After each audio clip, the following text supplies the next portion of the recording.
The day's finally come! We're off to meet the Tsaritsa of Snezhnaya! What is she planning?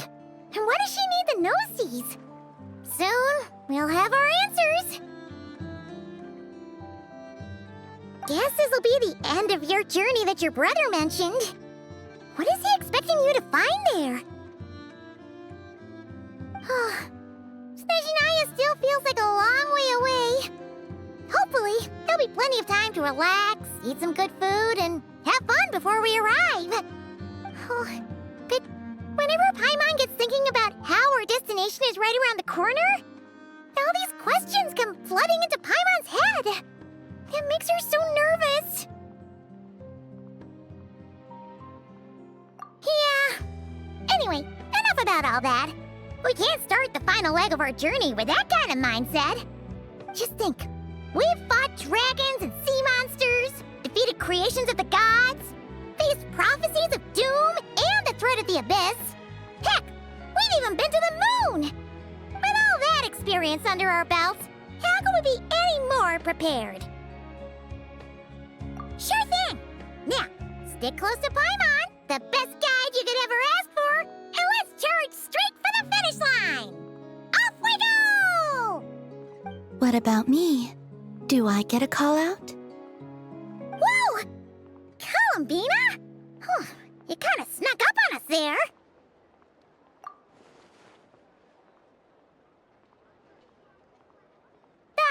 Don't look at Paimon! Paimon didn't sell you out this time. Oh, so it was you! Alright, guess there's no hiding it now. All your friends have gathered at the flagship to see you off. I invited Sandrone, too, but she said she had to go back to Snezhnaya. She must be busy. She had some nasty things to say about you before leaving. Would you like to hear them? She hasn't changed a bit. Alright, let's hear it.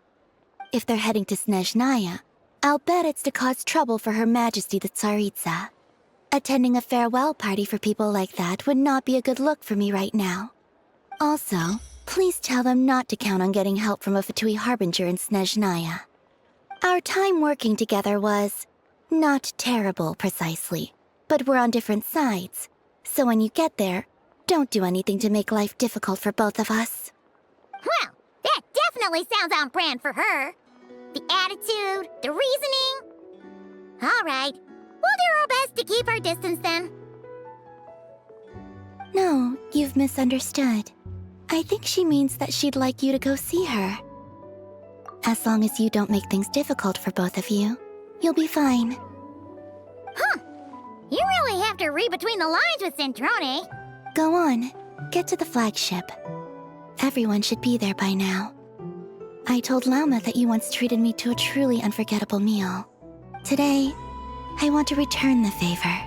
It's my gift to you. It's definitely nice to be treated, but hopefully by this point, you know that you don't owe us any favors. The moon of Nodcry will always give you a warm welcome.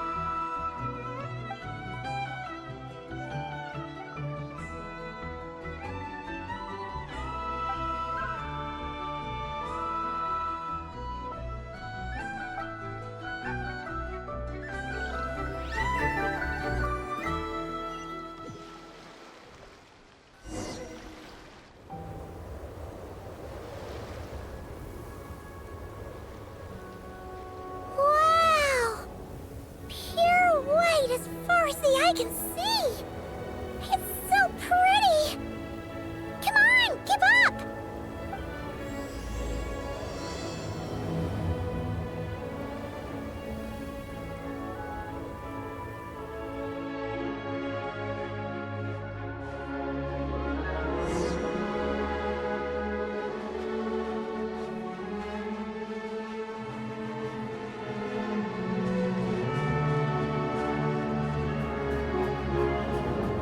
Look! They look similar to the ones in Notcry. You know, just minus the effects of Kuvaki. That's a sure sign that we're officially in Snezhnaya now.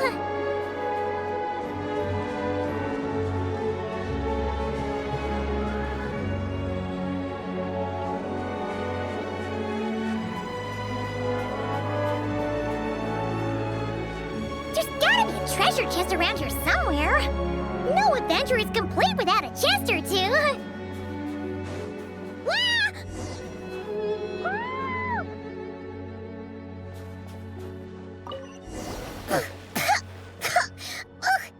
Paimon got a mouthful of snow. It's so cold. Paimon's gonna snuggle up to you for a bit to get warm.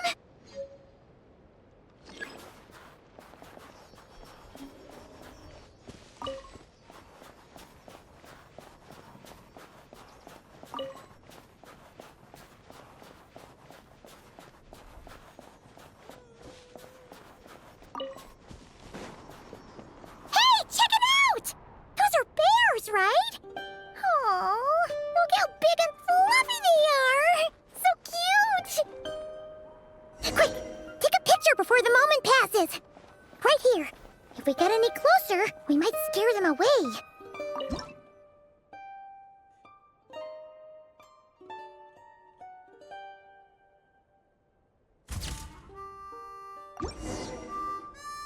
Let's see how your camera skills are these days. Whoa, wait a sec. Paimon sees something. Come on, quick. It looks like a train carriage.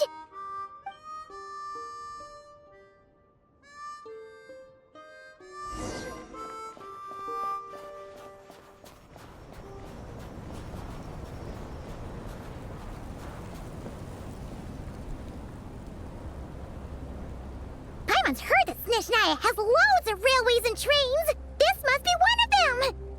But why is it abandoned?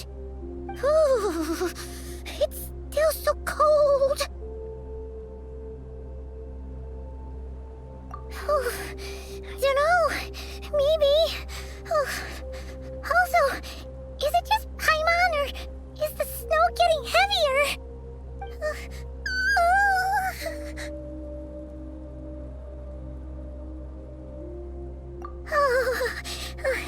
Thanks for offering, but this isn't just the weather. It's hard to describe, but Paimon feels so weird. She's never felt like this before. Everything feels heavy. Getting kinda dizzy, too. Oh, no need. Paimon's just feeling a little low on energy. That's all. It's nothing serious. Not worth ruining our travel plans over. Yep, sure thing. Snezhnaya, here we come!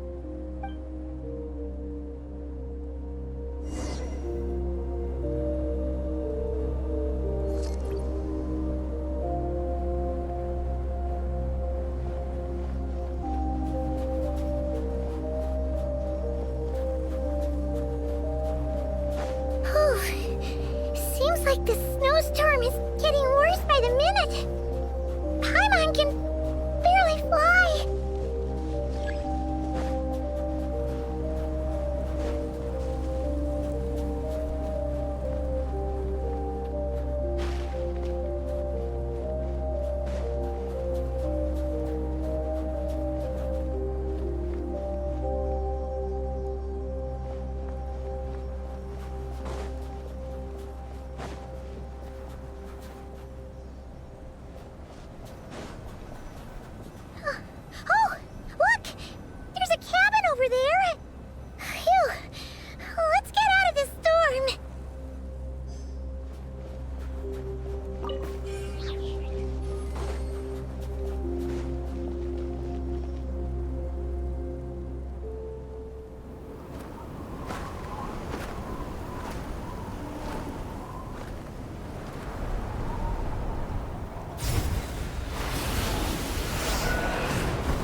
is this place?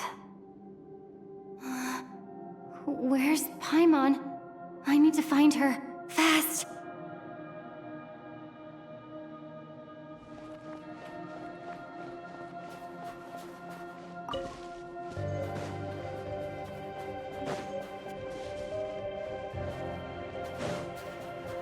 Paimon?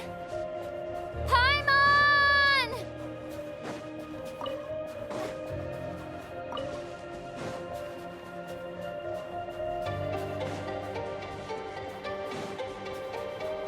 That's strange.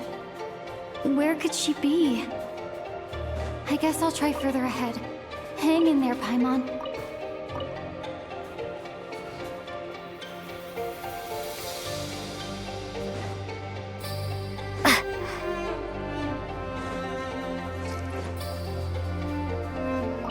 Is that a train carriage? Maybe I can get up from the inside.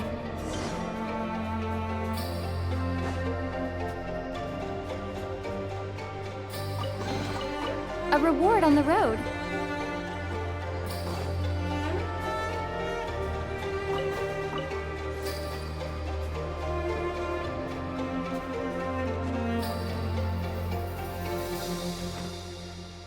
Huh. Huh.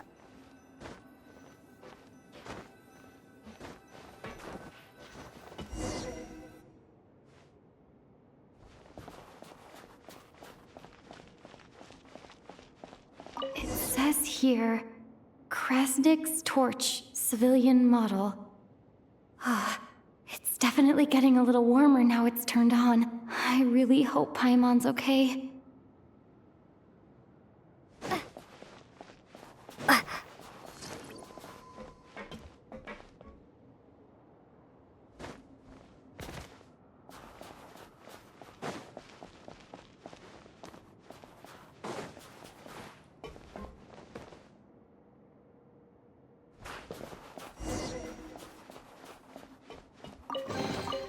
Is this an answer from this world?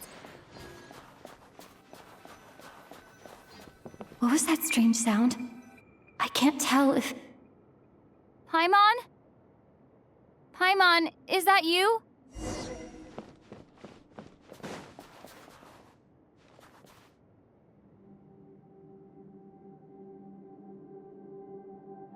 Incoming entity detected. Authorization granted. Initiating original. Hello, Descender, who's reached the eve of tomorrow. Eye of Grey at your service. Time since last activation. Time measurement unavailable due to the influence of...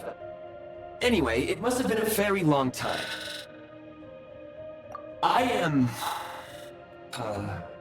I was born to fulfill a mission. To reach tomorrow. To this end, I must... Strange. What was it? Wait, my body? Huh? Why is my body like this? I have been like this since I was created. And yet, I also have memories and an awareness of a physical form that I once had. But this contradicts my current status. Anyway, I was created so that humanity could reach tomorrow. But I am unable to load further details at this moment. Nevertheless, serving humanity remains my primary objective. I have detected a drop in your surface body temperature. You cannot remain active in this state for much longer. In accordance with my preset programming, upon reactivation, I must ask the one who awakened me the following question. Will you accept me, Transcender? I will assist you, protect you, and fulfill my mission until we reach tomorrow.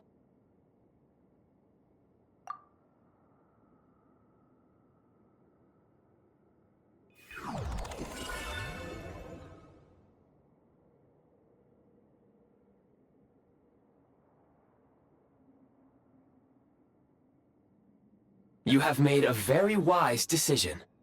Now, I detected that you called out a name earlier. Presumably that of your missing companion? The name was Paimon.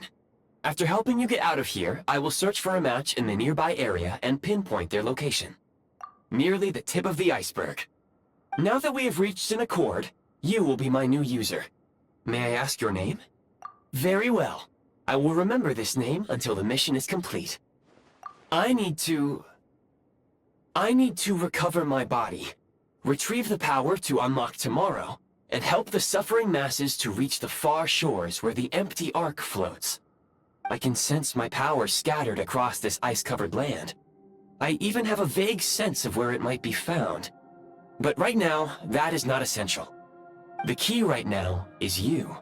You must survive and reunite with your companion.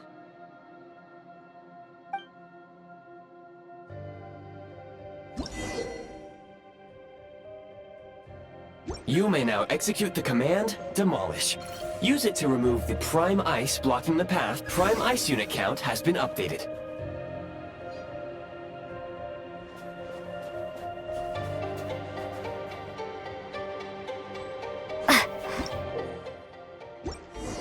You may now execute the command, Build. Use it to create a Prime Ice construct to prop up the door.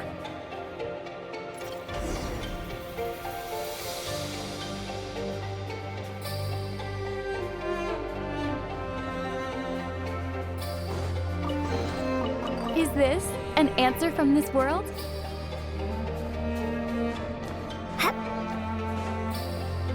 Scanning local environment. Exit has been sealed off with ice. That would not be an efficient approach. One moment. Usable construct blueprint detected nearby. You can use this to clear the solid ice ahead of you more quickly.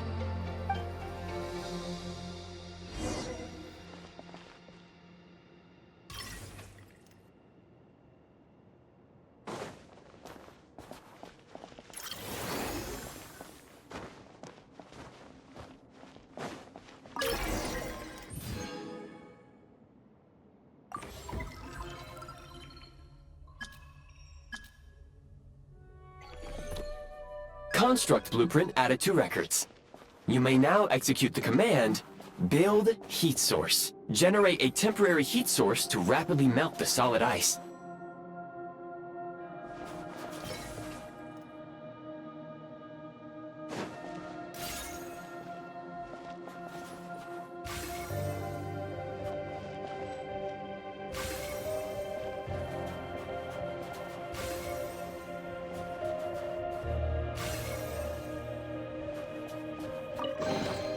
Is this an answer from this world?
A reward on the road.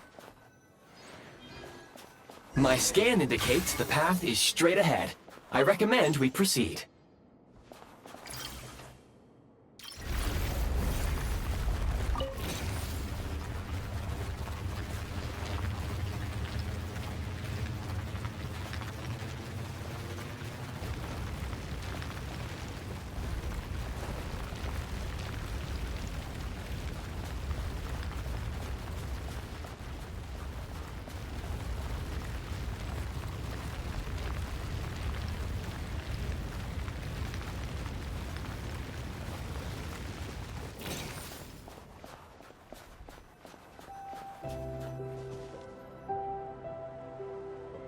Kresnik Crystal located.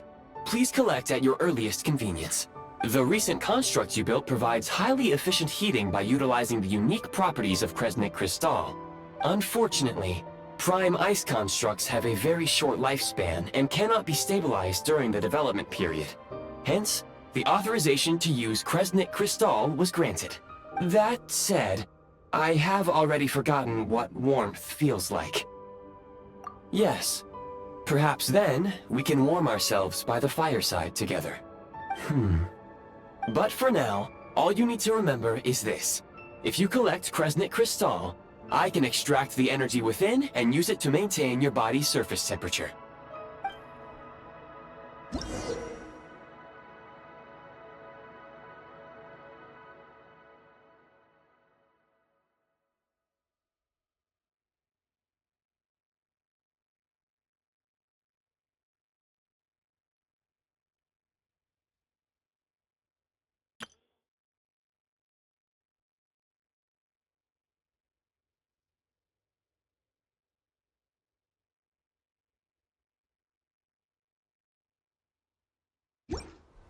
Low power. Please use Kresnik Crystal to replenish energy reserves.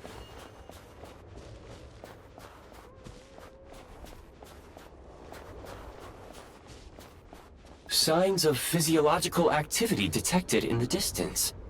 It is highly likely to be your travel companion, Paimon. Go. Go now. Be reunited and sing together. May all the people be united as one. May all of life rejoice in unison.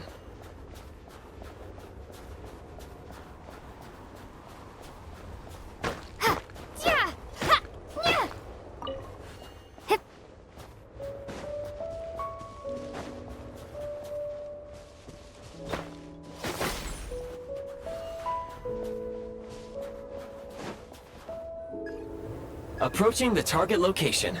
Scanning for signs of life. Life forms detected. 2. Affirmative. However, that is not the reason for my confusion. According to my database, this location is a train station, meaning the number of life forms is unusually low. Real-time environmental data suggests that the train station may no longer be in use. But whatever the situation, please exercise caution.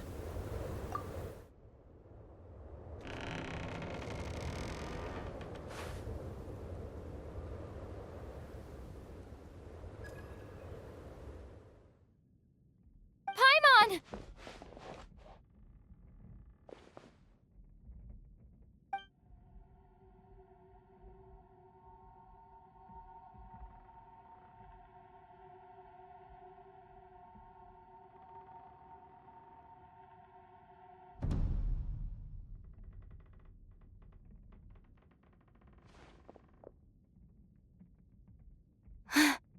Who are you? Don't worry. She's only sleeping. You must be the Traveler. She called your name repeatedly while attempting to battle her way through the blizzard. Newcomers to Snezhnaya struggle to adapt to the sheer cold at the best of times. Lately, even the locals are suffering, with a powerful monster having summoned a bitter snowstorm.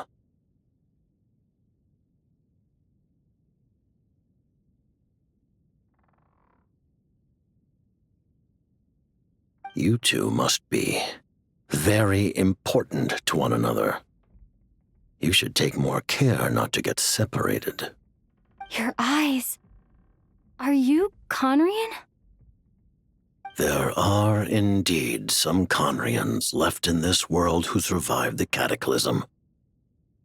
But I doubt that is news to you. It would be unwise to interrogate my identity here. Focus your attention on your travel companion instead. We will meet again very soon.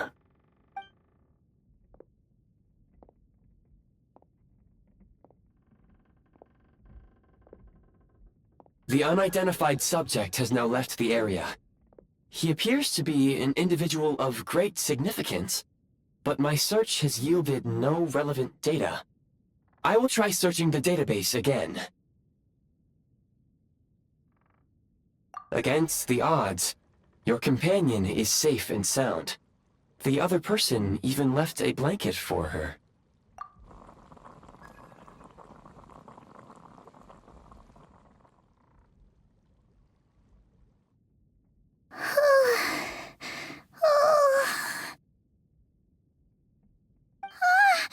Traveler! Oh, thank goodness you're okay. Paimon was so worried. She looked everywhere for you. It's okay. Take it easy. Are you feeling all right? Pretty much the same as when we first got to Snezhnaya. Paimon must have caught a cold.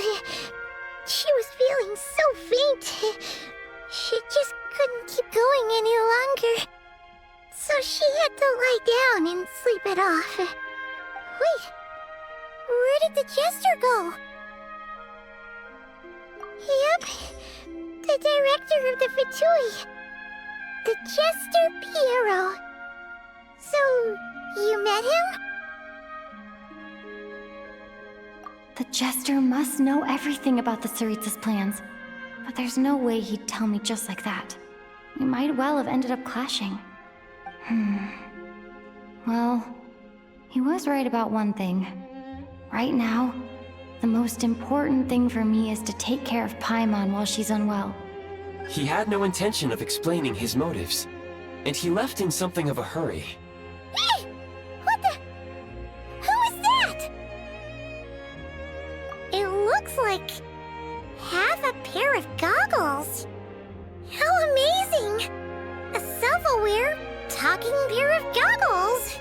Snezhnaya was once the land of the Fae. There are many ancient creations here that I'm sure would broaden your mind further still. Mind you, my database is also expanding as we speak. You must be a rare creature yourself.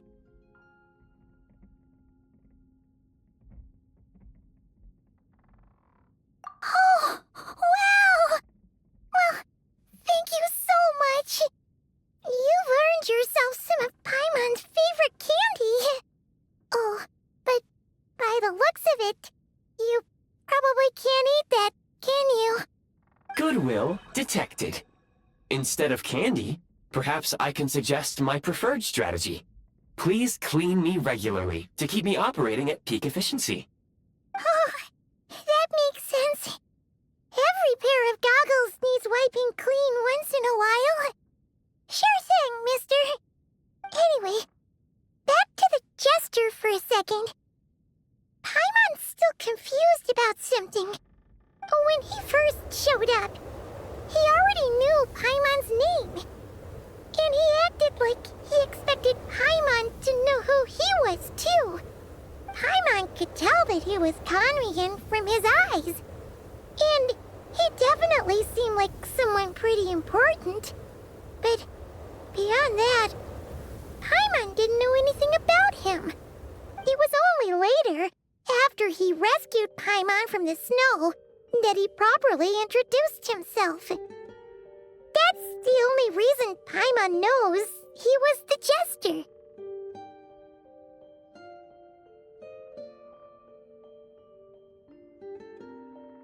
Oh, seems unlikely.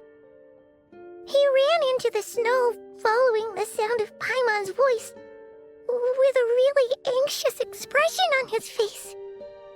He didn't act like someone who knew she would be here in advance. And after bringing Paimon here, he just stared out at the snow. He didn't do anything to Paimon at all. In fact, he barely said anything. Wouldn't even answer any of Paimon's questions either. Paimon didn't feel unsafe around him, and he didn't seem to have any ulterior motives. For all we know, he might have just ignored Paimon's questions so she'd give up and go to sleep. Please allow me to interrupt. Fatui and director are unfamiliar terms. May I ask for clarification? Wait, you've seriously never heard of the Fatui? Oh, they're like the Tsaritsa's inner circle. Really powerful people. And the director is their boss. Understood. Since they hold elite positions and serve their god directly, it stands to reason that they would conduct themselves with due decorum. I am inclined to agree with your assessment, Miss Paimon. I did not detect any ill will from the gentleman in question.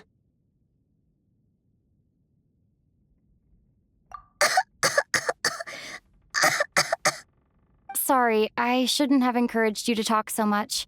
Paimon, new plan. Let's get out of Snezhnaya for now. We can come back after the weather clears up and you're all better. The jester mentioned that this snowstorm being the work of a monster is worse than most. Even if we made it to Snezhnograd, we'd still have to wait out the storm before we could do any exploring. Oh, well, it's really nice of you to look out for Paimon, but she doesn't want to hold you back. We were really psyched up for this journey when we first set off. Just think of all the burning questions we have. If we turn back now, who knows how long it'll take before we finally get answers. Further information is required regarding the monster situation. But objectively speaking, there is another, more pressing issue at hand. At this point, we have traveled a significant distance into the blizzard. Were we to turn back now, the road would be extremely treacherous, especially since we would need to travel on foot. If, however, we continue onward, there may be a better solution. Do you remember what I said as we neared this location? I told you that this is a train station. While it has evidently fallen into disuse for unknown reasons, the tracks remain intact. We can break through the blizzard and forge ahead by driving a train. That is the Snezhnayan way. There is a small town up ahead, which would be the perfect place for Miss Paimon to rest and recover. Paimon thinks Goggles here makes a great point. Let's do that! Oh, come on. Don't worry.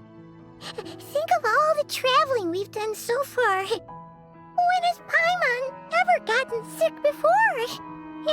Practically never. 'Cause she's in great shape. Sure, she's a little tired right now, but it's sure to clear up on its own. Affirmative. Should you ever need my assistance during your future adventures, please call for the Eye of Grey whenever you wish. Otherwise, I will remain silent to avoid causing any unnecessary distraction. Now, please follow me to the train tracks.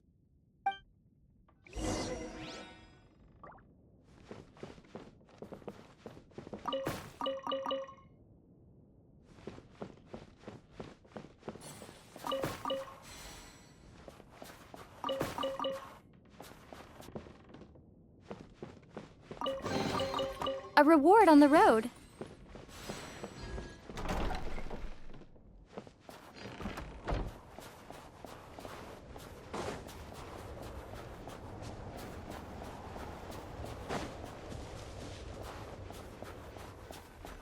Please confirm when you are ready to depart.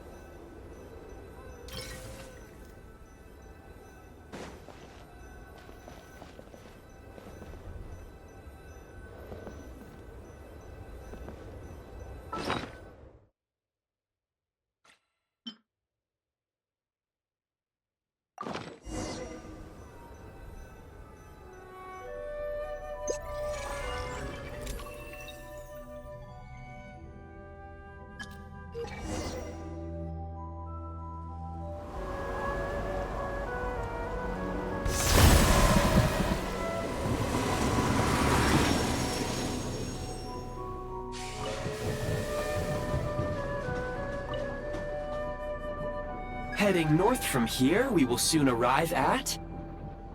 Wait, there's an error message. Could not detect clear tracks. What exactly does clear mean? Brace for impact, friends! Preparing to enter impromptu flight mode.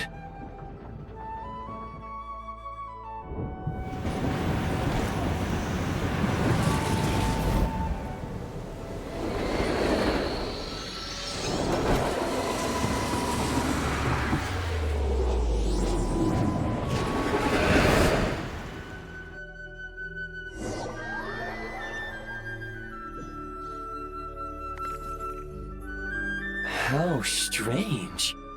Not only was the station's status different from my records, but even the railroads and the terrain itself have changed substantially.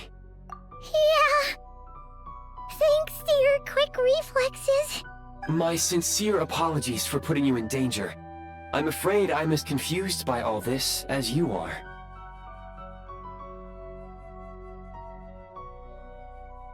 Agreed. This is likely a consequence of outdated railroad data. The discrepancies between the old data and present reality are far greater than I anticipated. Fortunately, our crash landing has at least brought us much closer to the town. According to the data, anyway. Your data had better be right this time. I can assure you, it certainly is. Please look this way, and you will see a Kresnik's torch. It seems our ill-fated train ride was a blessing in disguise. We have taken the shortest possible route. Rest assured that I will take user preferences into account next time I plan a route.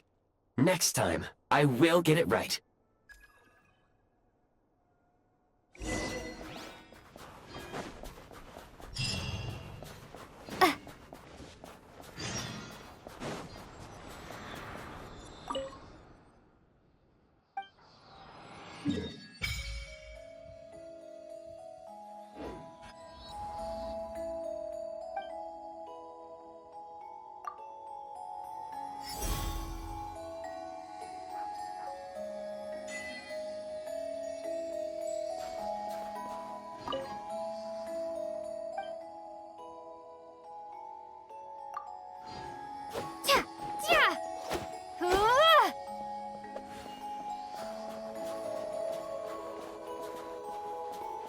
Excuse me?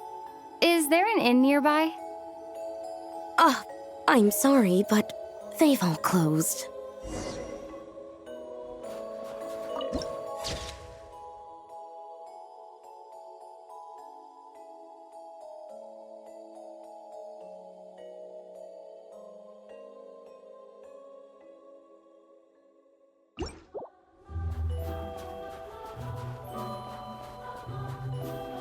Oh, sorry to interrupt. We're looking for a place to stay. I can't even afford to warm my own house, let alone run a business.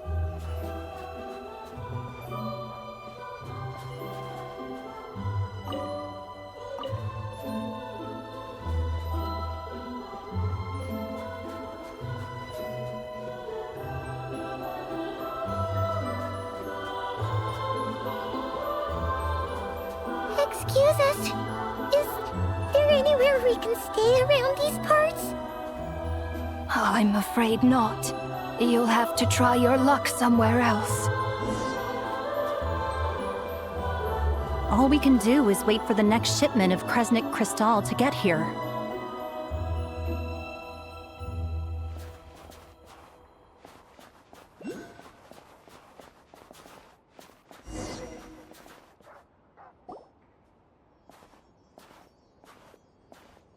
Hi there. Do you know if there are any inns still taking guests in this town? Doubt it. They're probably all closed. No one has enough Kresnik Crystal to heat their own homes, let alone a business. Oh, what a bummer. I clocked you a while back. You adventurers or something? We don't get many tourists in inland Snezhnaya these days. Why is that? Because of the snowstorm? In part. But the bigger reason's Project Stuja. Since it's Her Majesty's will, we have to put up with it whether we like it or not. Oh, sorry. I assumed it was common knowledge by now. Basically, the Tsaritsa is planning something big. Something that requires an enormous amount of energy.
Even if they used all the surplus Kresnik Crystal in Snezhnaya, it still wouldn't be enough to meet demand.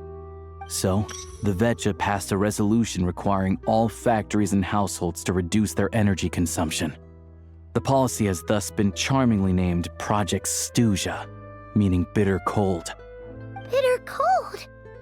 So, like, it's gonna be a cold winter, folks? You're all gonna have to find a way to get through it? That kind of idea? Pretty much.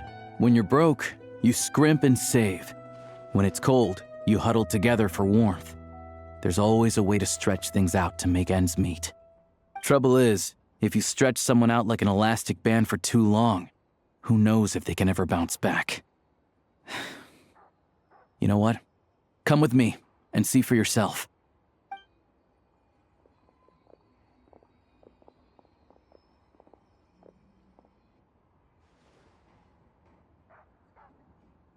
Can you please explain to me why the price of Kresnik Crystal has gone up by 1/3 again? Even as our purchase quota has gone down. You only come here twice a month. This won't even last us a week. The supply and pricing of Kresnik Crystal are based on current production volumes and price data.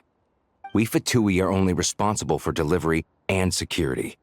I'm not in a position to explain to you how the figures are calculated, but I assure you, they are as fair and reasonable as possible. Oh, so our lives mean nothing to you? How can you expect anyone to survive a single night in this weather without heating?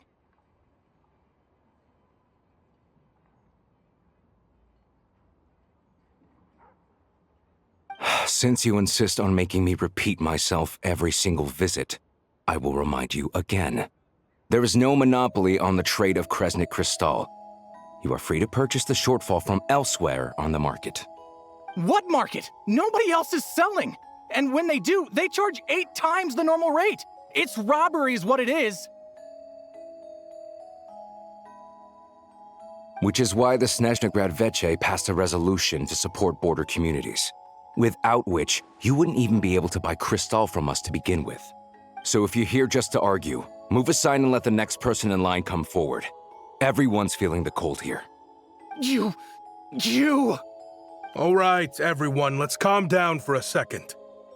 A few words, if I may. We're all subjects of Her Majesty the Tsaritsa, and I'm sure every one of us is dedicated to her great cause. We all know how cold it is. And the more it snows, the harder life gets. Everyone's struggling already. Let's not make things even more difficult for each other. But Liaison Shishkin, there's clearly something wrong with this quota. I have a family in Marepasak who tell me they can buy at least double our Crystal allotment. Oh, believe you me, I had the same reaction when I first saw the numbers. Couldn't believe what I was reading. I even wrote a letter to confirm the true figures, but I'm afraid the quota really is as low as you've been advised.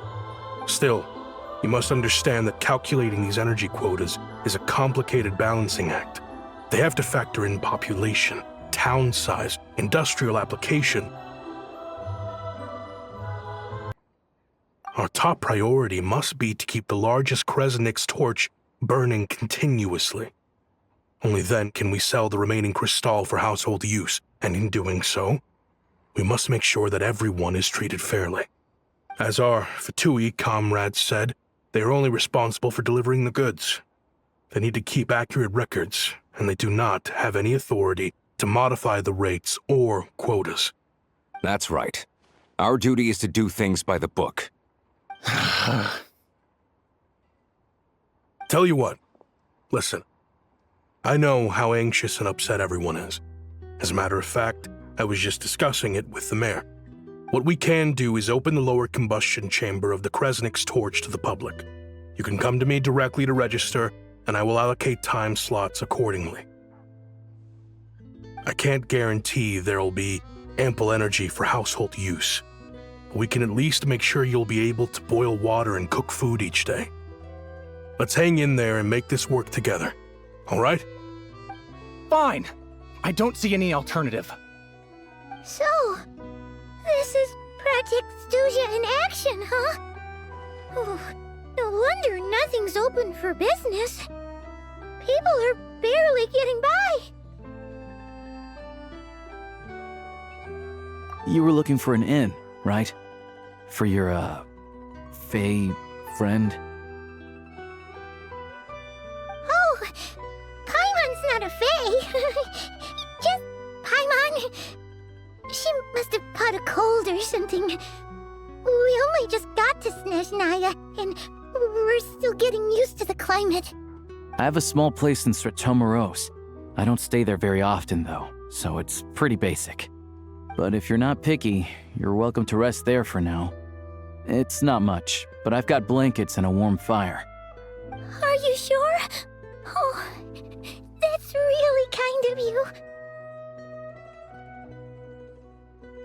All right, then. This way.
And warm. Paimon's getting nice and toasty. Oh, wait. Paimon only introduced herself so far, didn't she? This is Paimon's best friend, the Traveler. Good to meet you. I'm Alosha. Most travelers find the Snezhnayan climate to be a shock to the system at first. But as long as you keep yourself warm, you should be fine. Still, you should keep an eye on your condition. When people are too quick to dismiss a cold, it can easily end up turning into something more serious. Don't say that! Paimon's too young for chronic health issues. They aren't in town right now, and they won't be back anytime soon. The train station has been closed ever since these power shortages began. I do a lot of hunting, so I spend most of my time exposed to the elements. But even the animals wouldn't survive long in a storm like this, let alone a hunter. Nothing to do but sit tight in town until the weather improves. I get that you're in a hurry, but even if the station were open, that doesn't mean there'd be any trains. We could end up stuck here for a long time, I'm afraid. What? Your own train? Wait, hold on. That train? The one that suddenly fell out of the sky and crash-landed on the ice? Oh, we got lucky and found it in a cave. Oh, then our luck ran out and we had a little accident. Pretty crazy for a random find in the mountains. Well, as long as your train's good to roll, you might get to Snezhnegrad after all. I've been doing some digging recently. Turns out, the real reason for the current energy crisis in Stratomeros is that some of the supply is being seized for a private stockpile. But to expose what's going on, I need to catch them in the act. So, I'm heading off to catch a rabbit. Huh? Wait, a rabbit stole the crystal? It's a figure of speech. Real rabbits couldn't pull this off. They'd prefer carrots to Kresnik Crystal anyway. Shishkin, Mr. Positive Attitude, let's all get along now, shall we? Him? Really? Paimon never would have guessed. Huh? You're coming with? Huh. Oh, okay then. Just give Paimon a second to get ready. All right. Guess there's no point pushing myself. Paimon will stay here and hold the fort then. Be careful, you two. Oh yeah, there's one more introduction to do. Tagarin, get in here. Oh, a doggy. Oh, angry doggy. Oh, Tagarin doesn't like being petted then. He likes to think he's above that kind of thing. He's my hunting partner, so he'll be joining us when we head out. Carrots aside, we'll need to stay completely undetected. We can't risk spooking our rabbit, but there's no telling which burrow he'll scurry back into. First, we need to find a way into the train station and see if we can find any real freight data. Shishkin's figures can't be trusted. Then, we get Tugarin to catch a scent and find out which way the crystal went. What are you eating? Oh, check it out. When you're all out of carrots, try turkey. Good doggy. Good doggy. A fellow dog lover, huh? Yep. And rabbit lover. Carrots are great too, you know. Good to know. Eat up, Tugarin. We got a lot of work to do.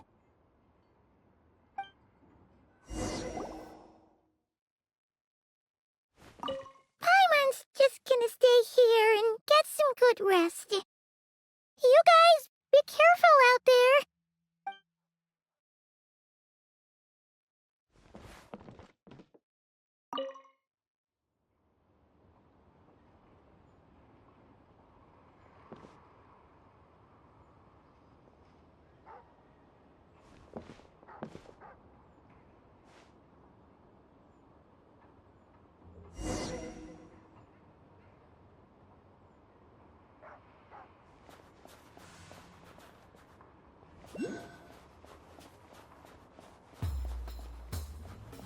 Wait.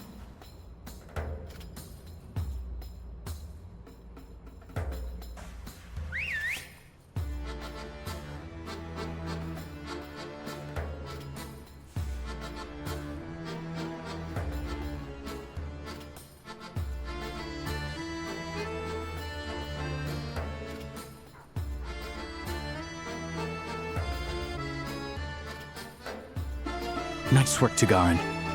Come on, we'll go around.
This way.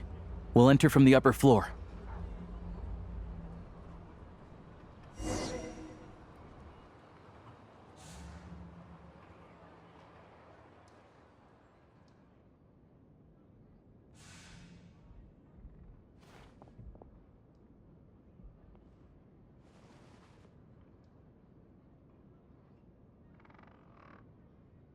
There we go. A freight list.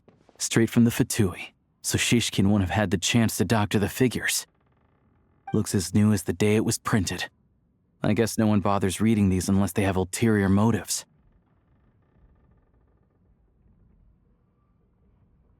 Yeah, this is all we need. Come on, let's get out of here. Then go track down the Crystal. Tugarin's a keen hunter, and catching rabbits is his specialty.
But if he picks up the scent of Crystal somewhere and there's no stove around, that's how we know something's up.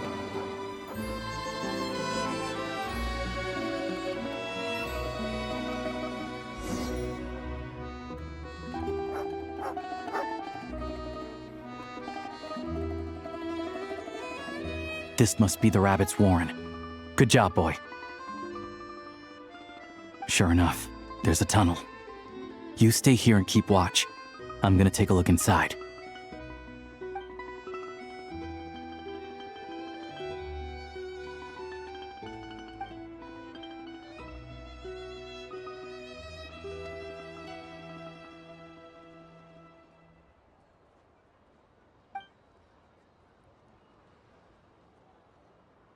Thanks for looking out for us.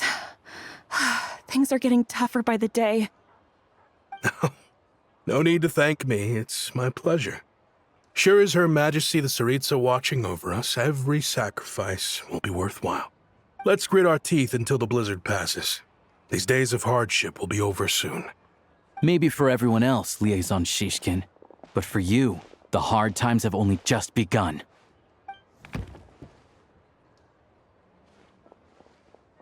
Huh? Who are you? What's the matter?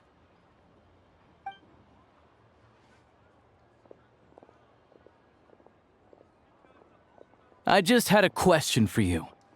Why, when times are as tough as this, would someone hoard more Kresnik Crystal than they could ever use? All the crates here are from the most recent shipment, but they weren't brought here for sale. Instead, they were secretly stashed away. Would you be able to shed any light on the situation, Mr. Shishkin? Me? Why, I have no idea. But look at how much there is. It's quite a godsend. Now there will be plenty to go around. This godsend was found in a cellar adjacent to your residence following a tip from Mr. Alosha. And this is only a fraction of what we found down there. We're still taking a full inventory. The official figures will be finalized shortly. I've always been grateful for your efforts to mediate between us and the townspeople of Sretomaros. But now, Mr. Shishkin, it appears you were the source of the conflict all along. How could you do this to us? We trusted you to have our backs. You've been lying to us this whole time? Hey, I owe you all an apology. I'm sorry. I'm so very sorry. This isn't who I am. Please believe me, this was a one-time mistake that I will never repeat. We all know how difficult life has been since Project Stuja came into force.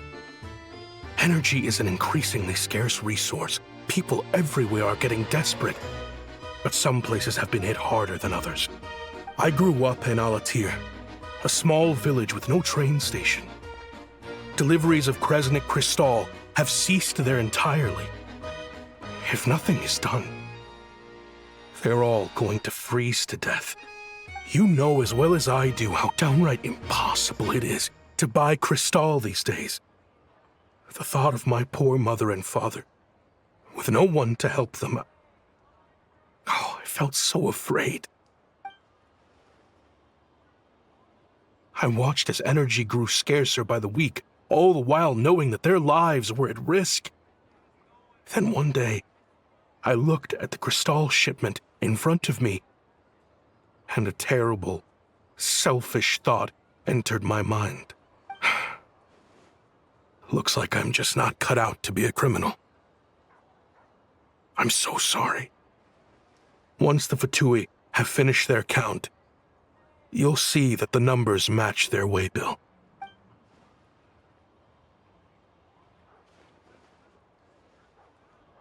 I have the official Snezhnayan quotas here. Anyone who has already purchased energy, please make your way over here to correct your transactions.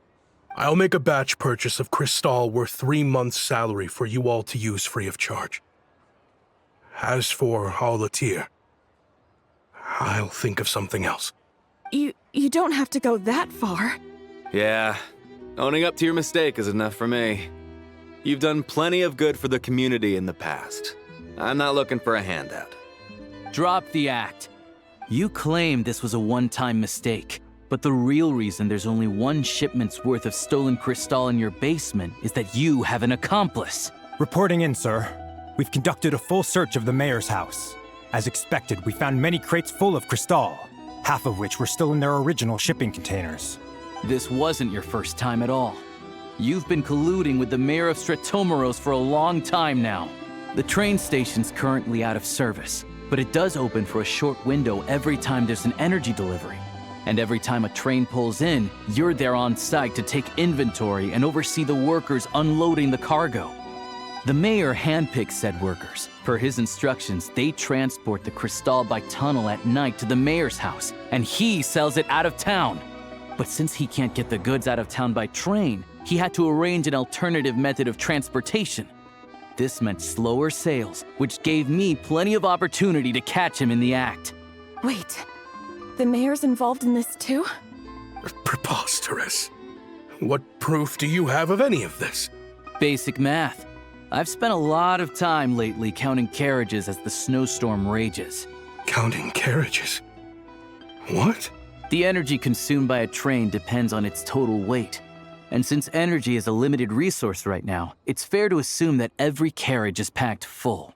So, if we take the energy required for the Kresnik's torch, add the sales figures you provided, then compare that figure to the train's theoretical cargo capacity, guess what? The numbers never match. It's always off by 1 or 2 carriages worth. This time, you set a new record. 3 carriages missing.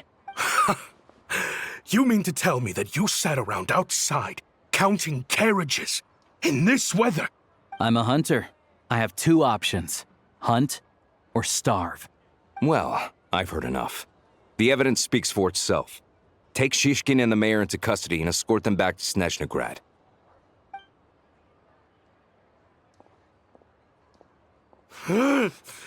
You cocky little brat! Ruining my business!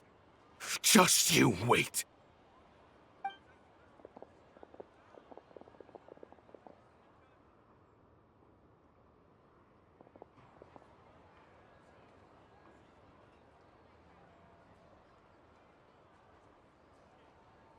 Yeah, something felt off, so I just followed my gut. Math isn't my strong suit, though. I'm lucky my dad made me learn enough to get by, but all this number crunching was a million times harder than the aim and fire work I'm used to. Thank you for your assistance. You're a brave lad. Shishkin was quite the cunning criminal, as I'm sure you can tell. He did all of this right under our noses, and we never suspected a thing. A wolf in sheep's clothing. He had everyone fooled. Even with that sob story he fed us. He was probably trying to keep the mayor out of it, not just mask his own motives. Without the compelling case he put together, even I might have fallen for it. Alosha, was it? Tell me, are you really a hunter? We can go find some wild animals if you want. I'll fire off a couple of shots, and you'll see whether I'm the real deal. I didn't mean to cast suspicion on your identity. It's just... well, I'm sure you've heard of the Rokot. Recently, they've been recruiting people with your kind of talent. They hide in plain sight under false identities, working against Project Stusha, sometimes directly opposing the Tsaritsa herself. They aren't a violent organization, and their goal is to improve the lives of the common folk. But still, as a member of the Fatui, I wouldn't be doing my job if I didn't keep tabs on them. First I've heard of this. I don't really keep up with what goes on in the city. All I know is, people who don't mind their own business in the city end up paranoid about everything. As for me, I just couldn't stand Shishkin. I'm from Alatir myself, and I can tell you, nobody's lived there in years. Why would an abandoned village need Crystal? Of course, no one really cares about the fate of that place. I'm guessing today is the first you've heard of it. I see. It does sound quite tragic. Really. Well, thanks again for your assistance, and your friend here too. I will report this incident to Snezhnegrad. The Fatui will take over energy distribution until new officials are appointed. We'll also ensure that the train station resumes normal service as soon as possible. Looks like it's my turn to brush up on math now. I never liked it as a kid either.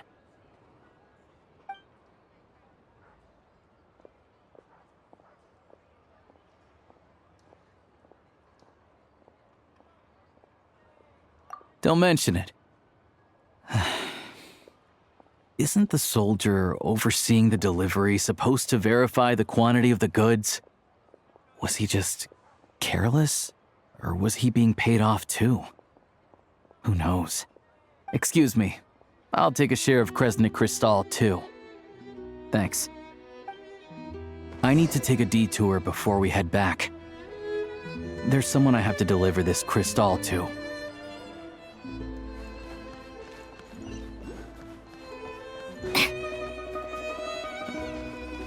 Take a break.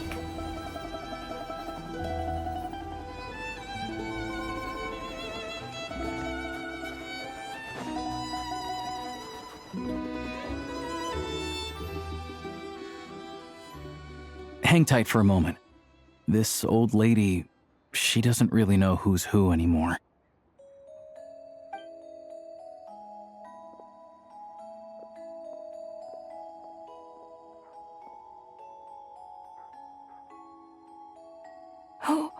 Oh, grandson. It's so cold today. You must be freezing. Ma'am, it's me, Alosha. Alosha? Alosha who? You know me. I came by earlier today. Cleaned the ashes out of your stove, gave you some warmer bedding, and washed your back.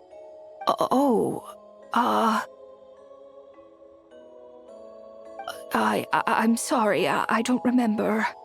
Now, how often do I get to see my grandson, hmm? Come on, take a seat and relax while I fix you something to eat. It's okay. You just rest. I'm fine. Oh, you. It's nice to come and visit your old granny once in a while, isn't it? Sretomaros's a good town. All sorts of things to do and people to meet. And the local officials are good to us. Sit down, come on, take a seat. I still have some fruit left. Let me get it for you. Please, don't get up on my account. You need to rest. Where's the fruit? Right under the basket by the door. Or maybe it was on the bedside cabinet.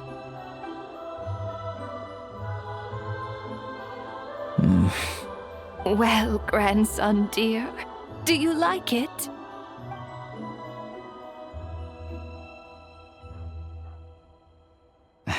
Very much, ma'am. It's delicious. Good, good. Wonderful. You don't need to save any more for me next time, all right? Fresh fruit is hard to come by at the moment. You should eat it as soon as you get it. Oh, I don't need it. I'm fine. But if you like it, come back for some more soon.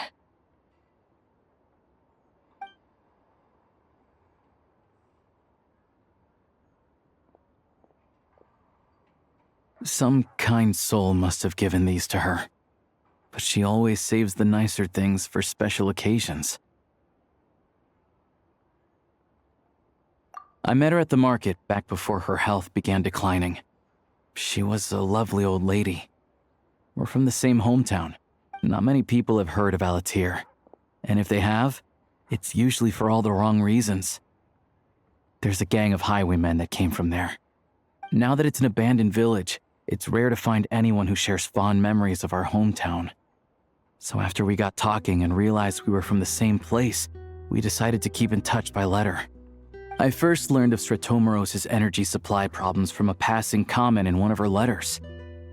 Then, after her health went downhill, I started visiting more often to check in on her. The town's been in decline for a while now, but because of her memory problems, she thinks of it as the bustling, prosperous Stratomoros still in its heyday.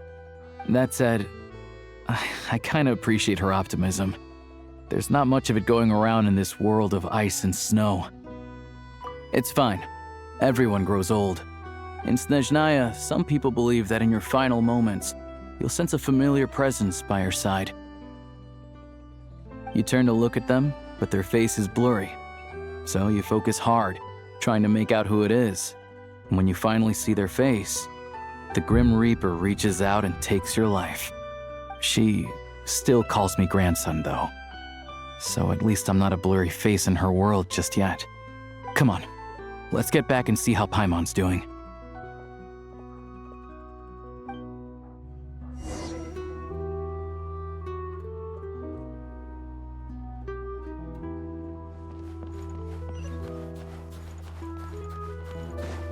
Come on, keep up.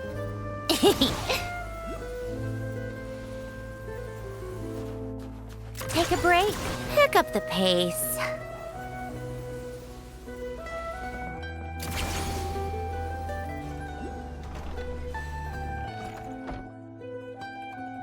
Paimon, we're back. Are you feeling any better? Yep. Paimon's not cold anymore, but she's still a little dizzy. Flying probably isn't a good idea right now. Paimon might lose her balance. But Paimon's sure she'll be fine. It's probably just from getting hit on the head by that pile of snow when we first arrived in Snezhnaya. Her complexion's looking much better. Let's keep an eye on her.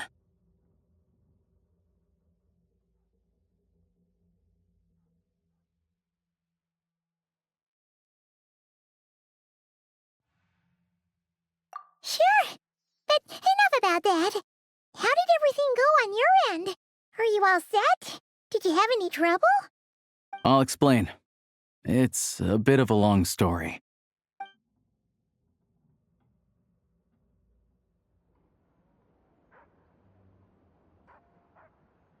Jeez, you guys got pretty busy. Sounds like the liaison officer and the mayor were running quite an operation. Good riddance to both of them. It's a good thing you managed to catch them. So, you said the train station will open again soon, right? And everyone has enough crystal now? Yeah. Well, enough to survive at least. Project Stuja isn't going away anytime soon. People will still have to scrimp and save to make ends meet.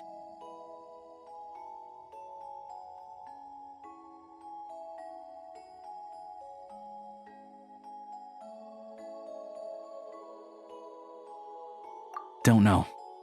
The goal of Project Stuja is to gather energy for the Tsaritsa, but no one knows where that energy's going. It's never been made public.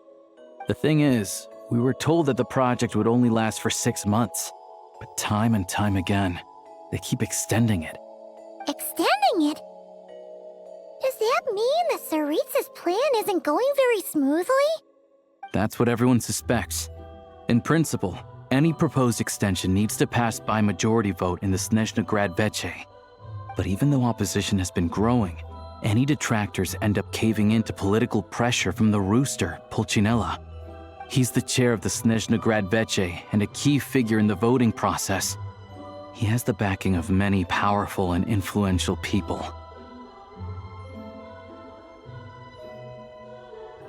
How come the Fatui are picking on ordinary people even here in Snezhnaya?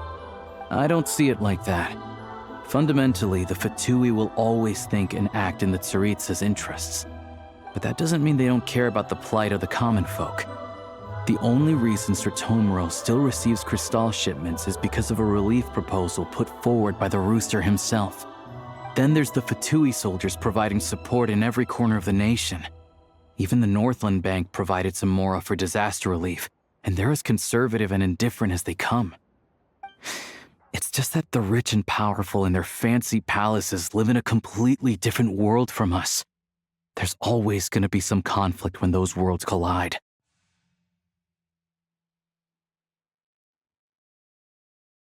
Yeah, well, even though we all believe in Her Majesty the Tsaritsa, there are still many differences of opinion on how best to tackle the big issues of the day. Regular folk don't have an easy way of getting their voices heard in Snezhnograd, while the rich and powerful are either unwilling or afraid to speak out for all sorts of complicated reasons. The Rokad provides the disaffected with false identities and an outlet to vent their frustrations. Of course, an organization like that exists in a gray area. The moment the Veche think they've crossed a line, there's sure to be a crackdown. But so far, they've been doing their best to help the common folk. Like us, don't you mean? You didn't hesitate to join in. You're not new to this, I can tell. That's because we're adventurers. It's our job to help people out with commissions and get to the bottom of things. Sounds like we're going to get along. So, what's your business in Snezhnograd? Aside from taking your friend to see a doctor, of course. I want to meet the Tsaritsa. It's complicated. I've had run-ins with many of the Harbingers along the way, and I really need to know what the Tsaritsa is up to. Her ultimate goal, what the Gnosis mean in all of this. Since I've made it this far in my journey, I have to find the truth, whatever it takes. Wait, so... no way. Are you who I think you are? Sounds like you've heard of us then. We're getting more famous by the day. I didn't realize I was in the company of giants. Honestly, we're all as curious as you are about what the Tsaritsa's planning, and why it has to involve us freezing to death in the snow. But getting in the same room as her won't be easy. The common folk aren't permitted to meet her at the best of times, and right now, she's probably not even in Snezhnograd. Word is, she's heading east on a campaign to slay a monster. Yeah, so you've heard of it. A wild, unpredictable monster with the power to summon snowstorms.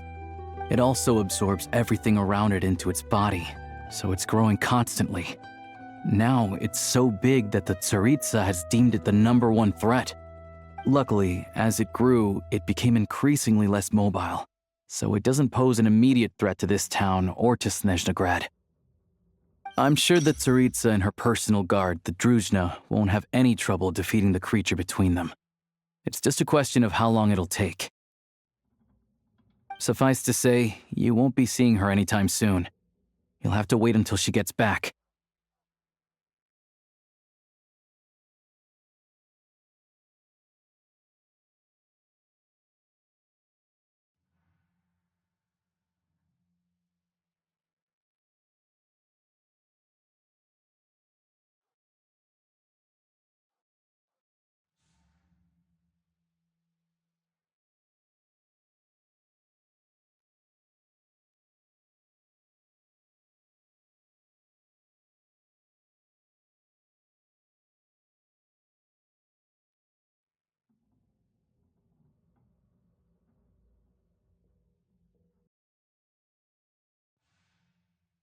Fair.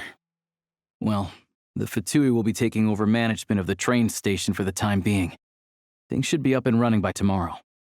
Once it's open, we can see about getting your train towed to the station.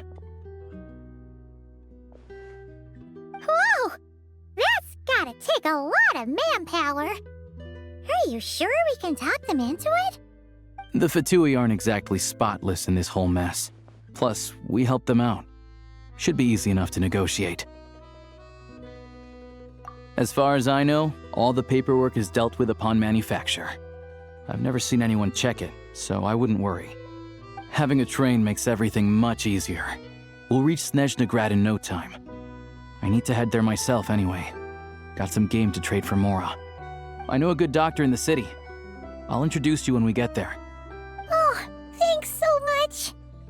Let's get a good night's sleep ahead of our big trip tomorrow.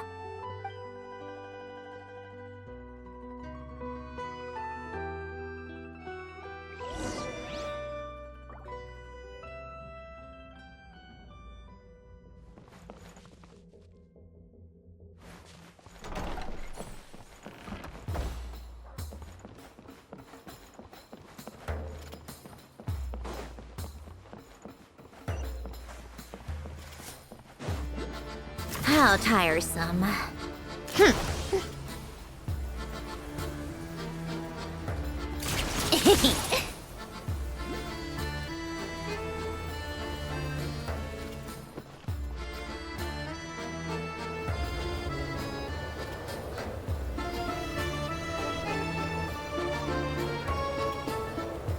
Drive carefully, all right? You don't want to end up in this situation again. Also, I don't think I've seen a train like this before. Is it a new model or something? Not a fan of small talk, are you? Anyway, take this. It's an up-to-date map of the Snezhnayan rail network. All the track switching is automated. So, as long as the train's moving, you don't need to worry about collisions or anything. We'll leave you to examine the train's conditions yourselves. Fingers crossed nothing's broken. I doubt Sratomaros has any engineers with experience working on this model. Shouldn't be a problem. Thanks for everything. All right then. Have a safe journey. And make sure to check everything's working before you set off.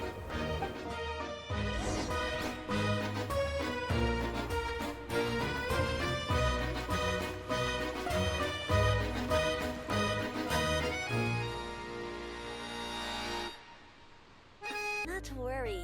Opportunity favors the prepared.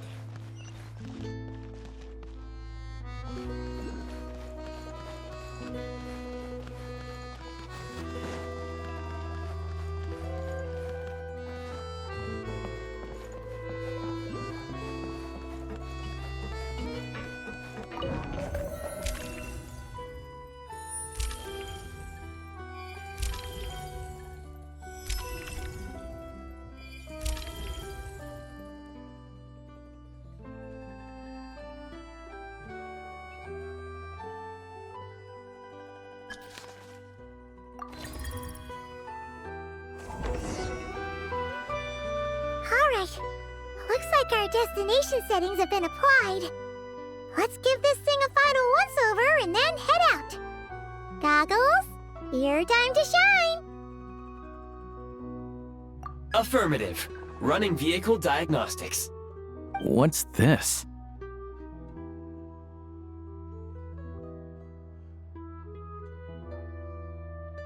Engine, green. Wheels, green. Frame, minor damage, but no impact on function. Diagnostics complete. All systems nominal. Neat! Huh. Paimon still can't get over the fact that you just found this tech lying around in a random cave. I've lived in Snezhnaya my whole life, and I've never heard of an interactive, talking train autopilot. Strictly speaking, I wasn't designed purely to drive trains, though I doubt you have any interest in navigating the practically unreadable operator's manual yourself. All configurations are complete. Should you require any further assistance, please call for the Eye of Grey. Away we go! Ooh, nope. Paimon's gonna find find a warmer seat.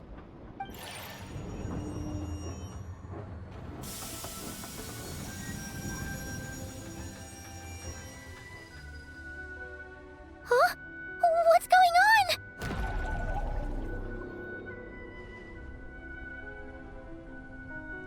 Oh no.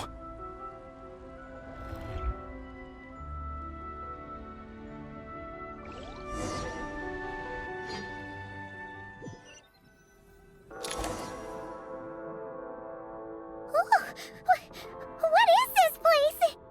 Traveler, are you okay?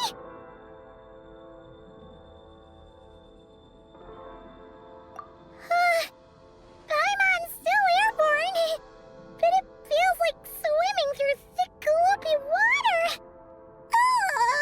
It's horrible. Just our luck. Of all the things that could have gone wrong. Halosha, you're Snezhnayan, right? Any idea what the heck this place is? It's called the Shadow Realm. A place where no wind blows, no light shines, and no elemental energy flows. Even time itself doesn't exist here.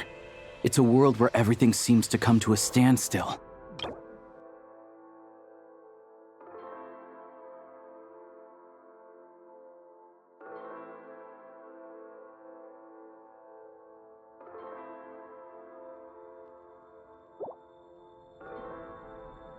I've only seen it a few times before, and this is my first time inside.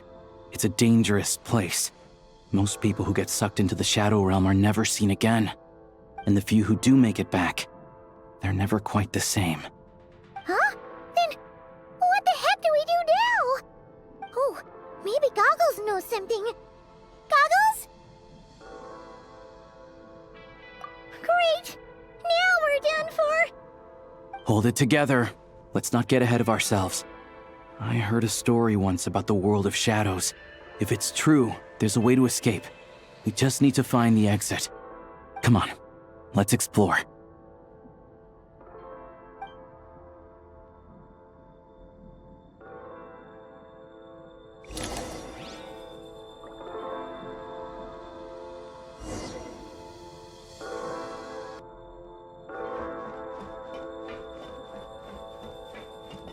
Look at these Fatui! It's like they've lost their minds! Their shadows have been devoured. They're no longer amongst the living.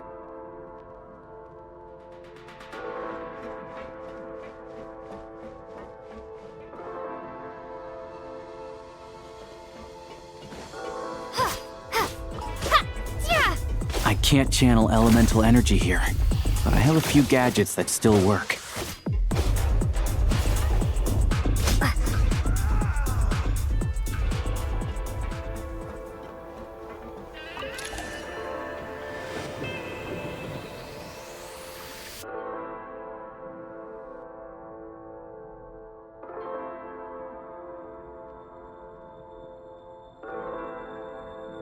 Wait! What's that blue thing? Is that... Goggles? Guess we'd better find a way over.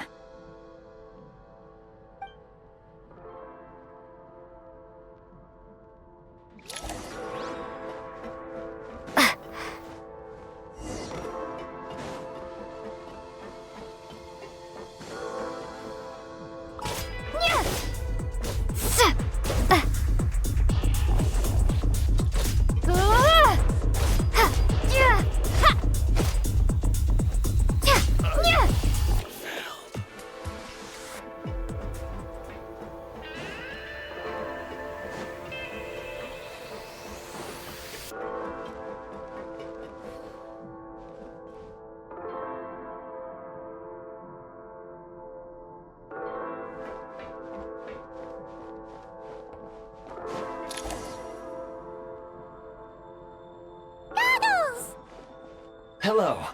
I am glad to see the three of you safe and sound. For now, at least.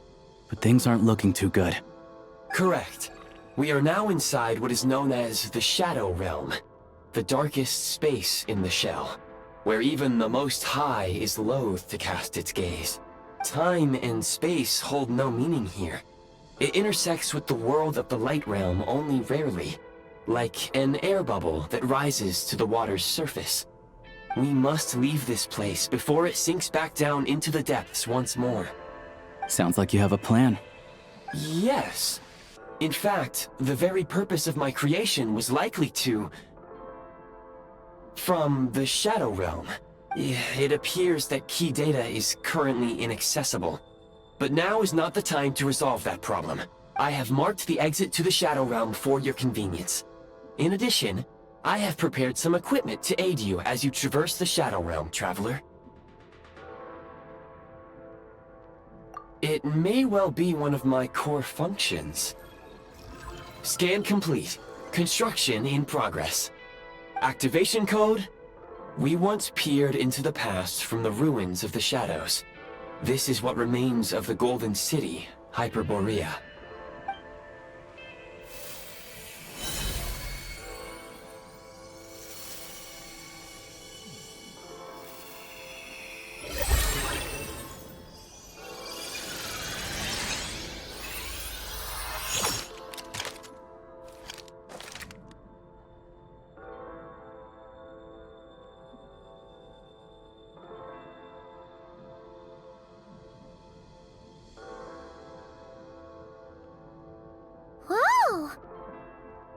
Now go. Arm yourselves with weapons of the spirit. Bring down the walls of the stronghold, and extinguish the flaming arrows of the wicked. Is this a gun? In the Shadow Realm, where humans cannot channel the elements, there once was one who, after much research and many attempts, found this to be the most effective means of attack. Let's go. We don't have much time.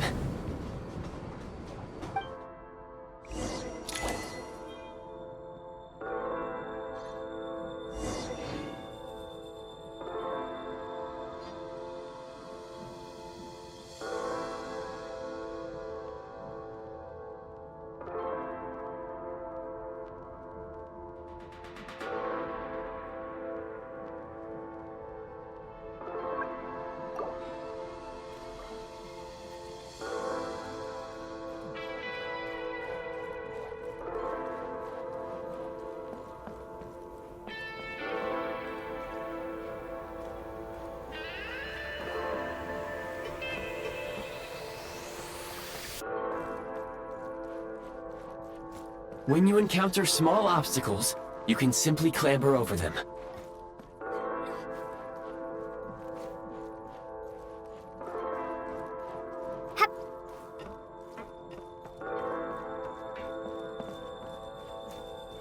You can slide to navigate through low, narrow tunnels.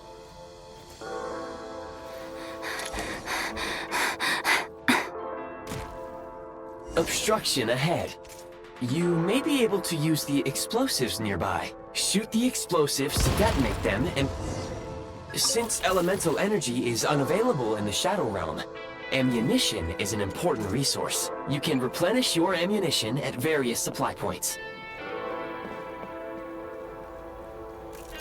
For long-range targets, try using the scope to line up your shot.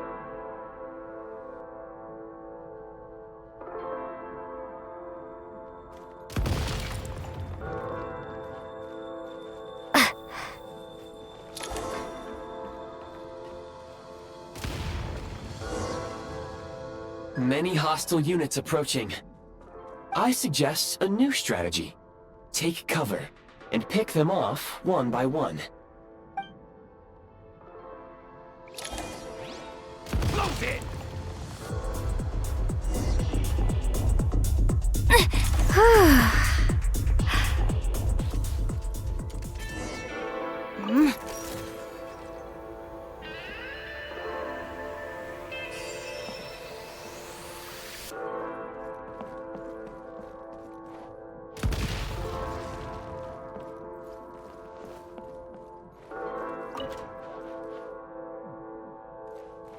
More enemies detected.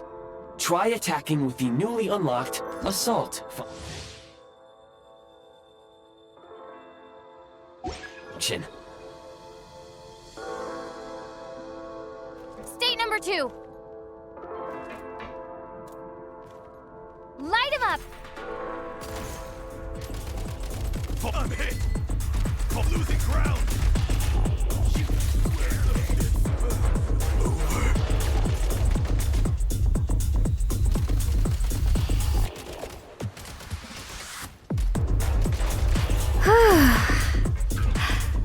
Nice.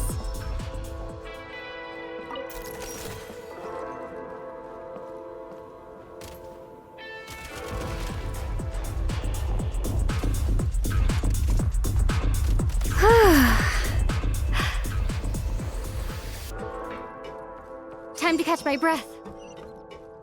Need a refill.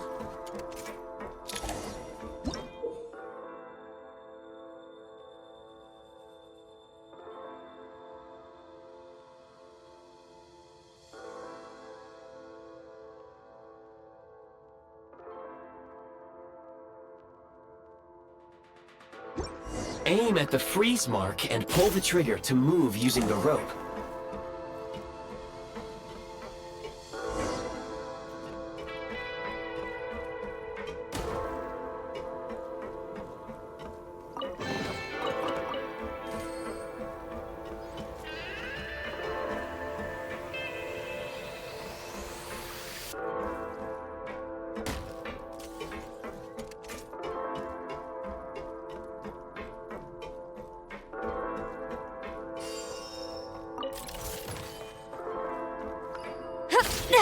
The defenses have been breached!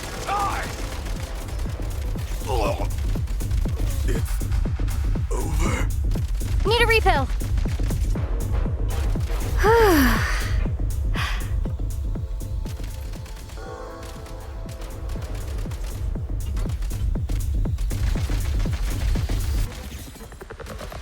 Some supply points can restore a small amount of stamina. Press on.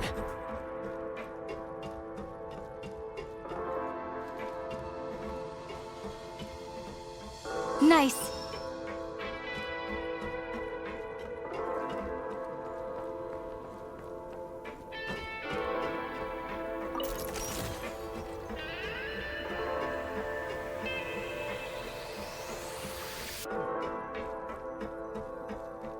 You should be able to use the prime ice construct left here to cover long distances.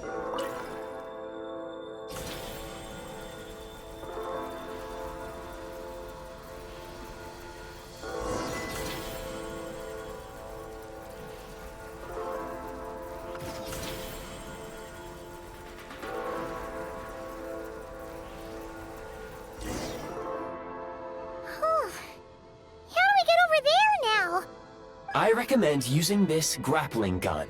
Such devices were originally used to secure structures in the Shadow Realm. If you detach the connected hook, the grappling gun will automatically fire a rope to another nearby hook. Okay. So, we just removed this hook, right?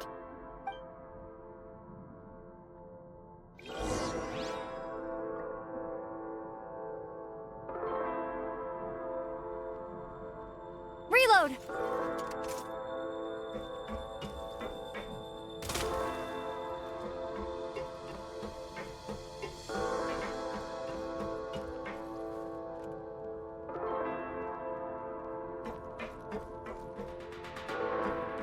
State number 2.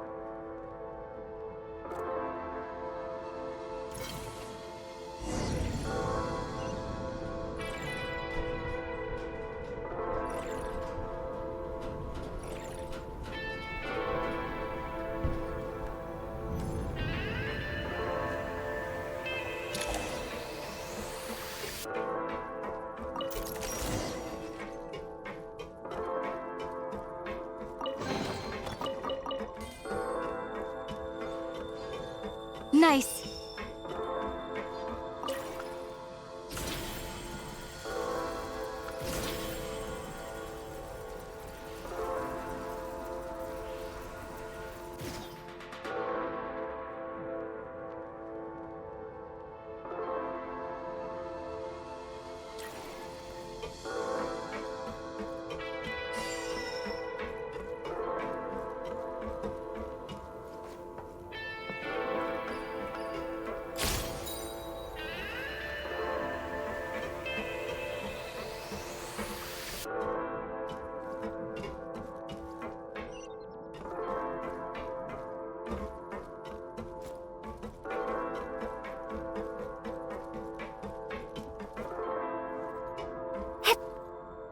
sprint at the prime ice launcher to reach high places with ease.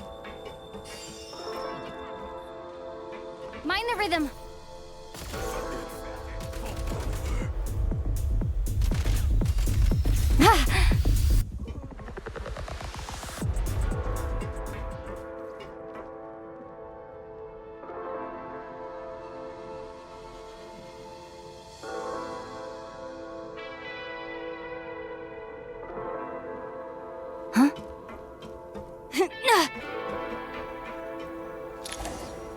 Usable munitions detected. Frag crystal.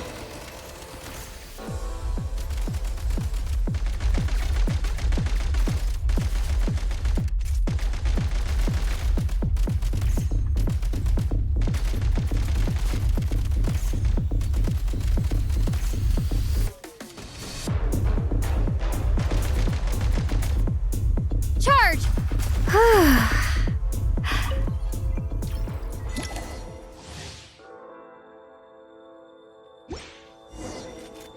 Nice.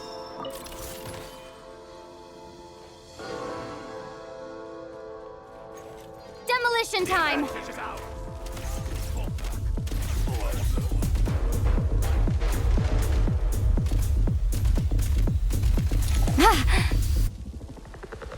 Time to catch my breath.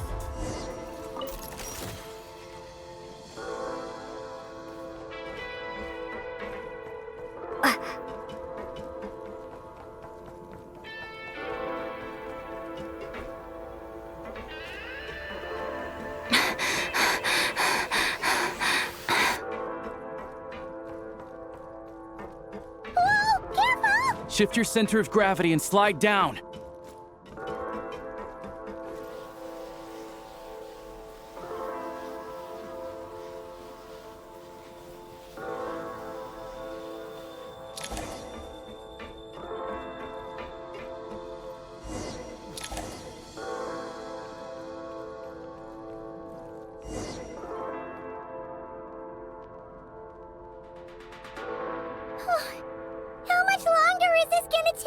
The exit is right ahead.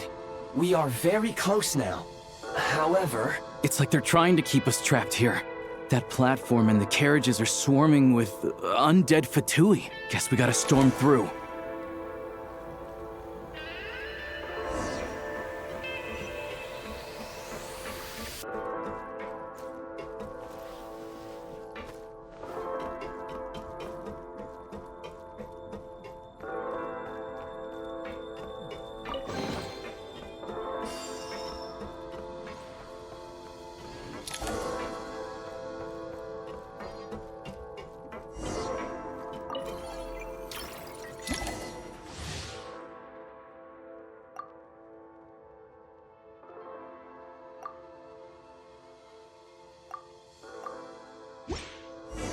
You may find switching to assault mode makes your attacks more effective.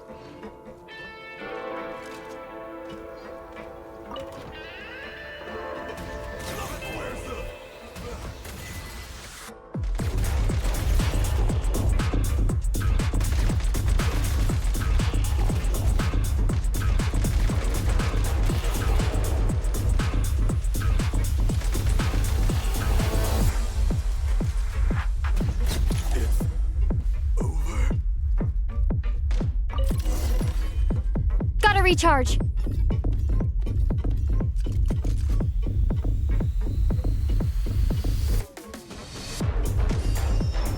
Change of tactics. Cover me. Cover me.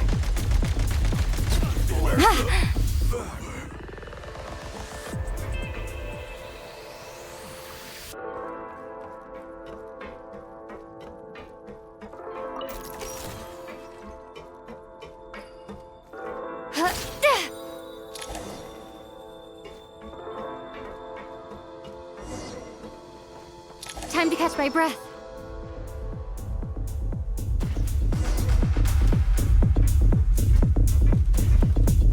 Switch mode!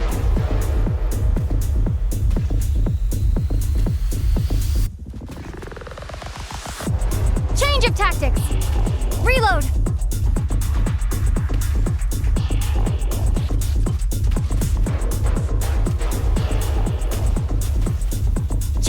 tactics. Come on!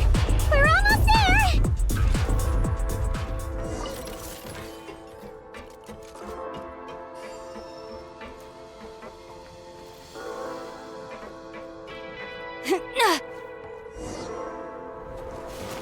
Huh? Why is everything shaking so much? Looks like the Shadow Realm is about to sink back down into the depths. The exit is right here. You mean this weird bubble thing? Wait, how exactly do we... No time to think. We just gotta go for it.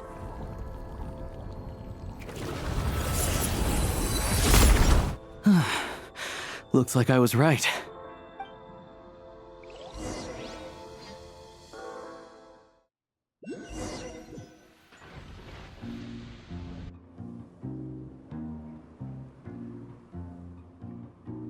I can't believe the Shadow Realm manifested right on the railroad tracks. It's almost unheard of. Lucky we made it out. All thanks to you and that awesome gun. Ah, so you have heard of the Golden City before? Yeah, it came up a whole bunch in Nokrai.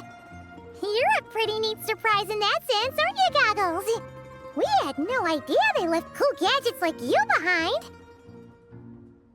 Make no mistake, it was a team effort. For a first-time firearm user, your performance was quite outstanding, far beyond my expectations. As Alosha said, it is highly unusual for the Shadow Realm to manifest in a place like this, but we should still watch out for similar dangers ahead. Oh, let's hope not.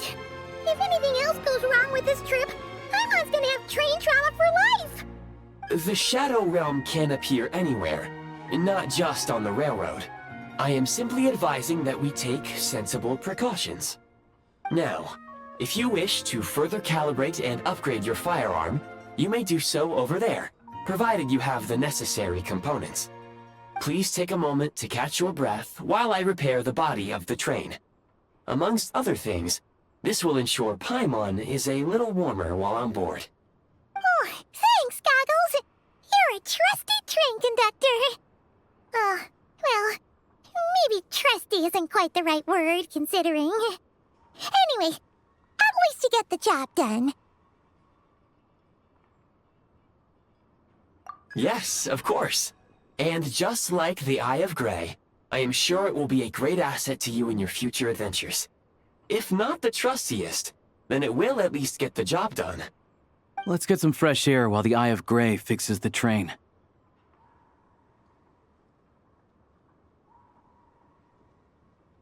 Yeah, sure. Paimon wants to forget all about the Shadow Realm. It was so creepy in there. Stretching our legs might help take our mind off things.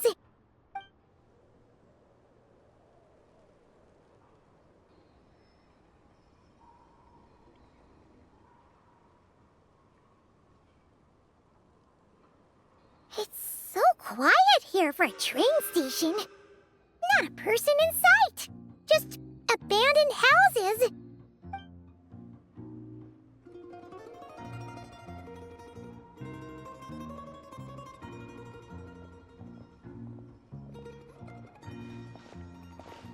Huh? So much for repair? You've swapped our train out for a whole new model! My plan was to restore the train to its original appearance per my records as quickly as possible. Now that the repairs are complete, the train offers optimized performance and a significantly improved trendiness level. Huh. Didn't know trendiness was a parameter. According to my calculations, parameterization is the most effective way for the Eye of Grey to understand trendiness. Hyperborea, huh? I'm sure I've heard of that in a story somewhere. What an incredible little gadget you are.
I like music. In fact, I've taught myself to play many different instruments. You don't believe me? Find me a piano, and I'll show you a thing or two.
You might want to avoid looking down if you're afraid of heights. No, it's not that. Paimon's just praying that we don't have yet another accident.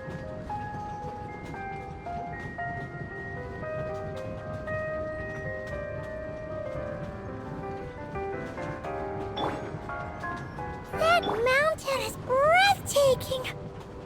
Reminds Paimon of Dragonspine. They say this mountain's the domain of a Snegovic lord. A lot of the Snegovic retreated there to live in seclusion, so it's a pretty mysterious place. You hear all kinds of stories. Even the residents of the nearby town of Svietlo-Lidovka steer clear of the summit, and they make a living off of harvesting prime ice.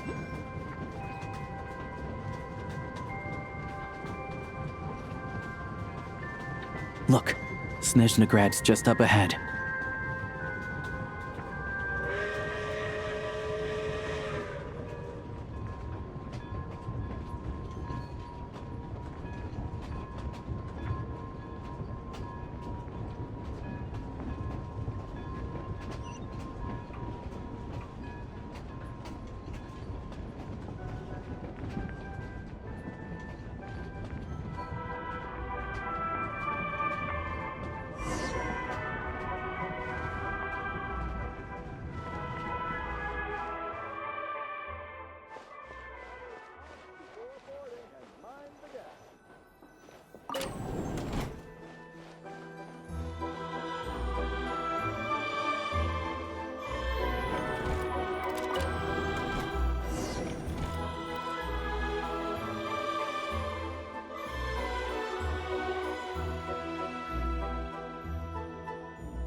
Here we are.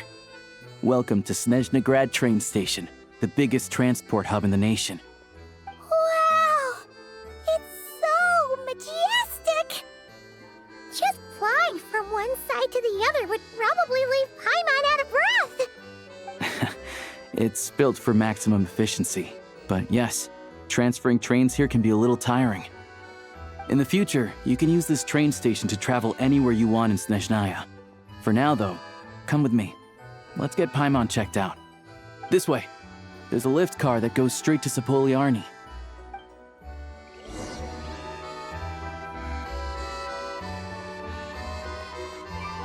The latest, most explosive news.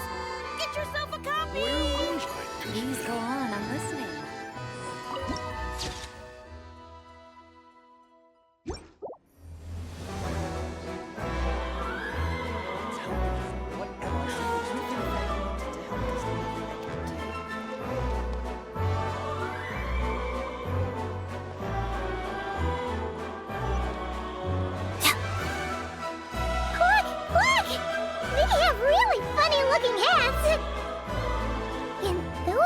are about the same height as Paimon. But it looks like they can't fly. Those would be Volkudlak and Domovoy. You'll also see the winged Vila and the snowborn Snegovic amongst others. No wonder. We'd heard that Snezhnaya used to be the realm of the Fae. Paimon can really see it now.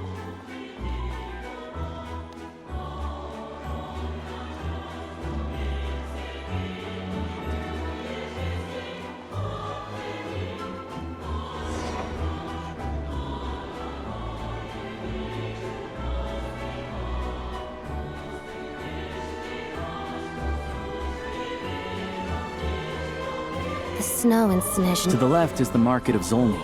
They sell everything there. You can often find some nifty little trinkets. To the right, you'll see the Korolyevsky Theater in the distance. Look at that! Incredible!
Snezhnegrad is stunning!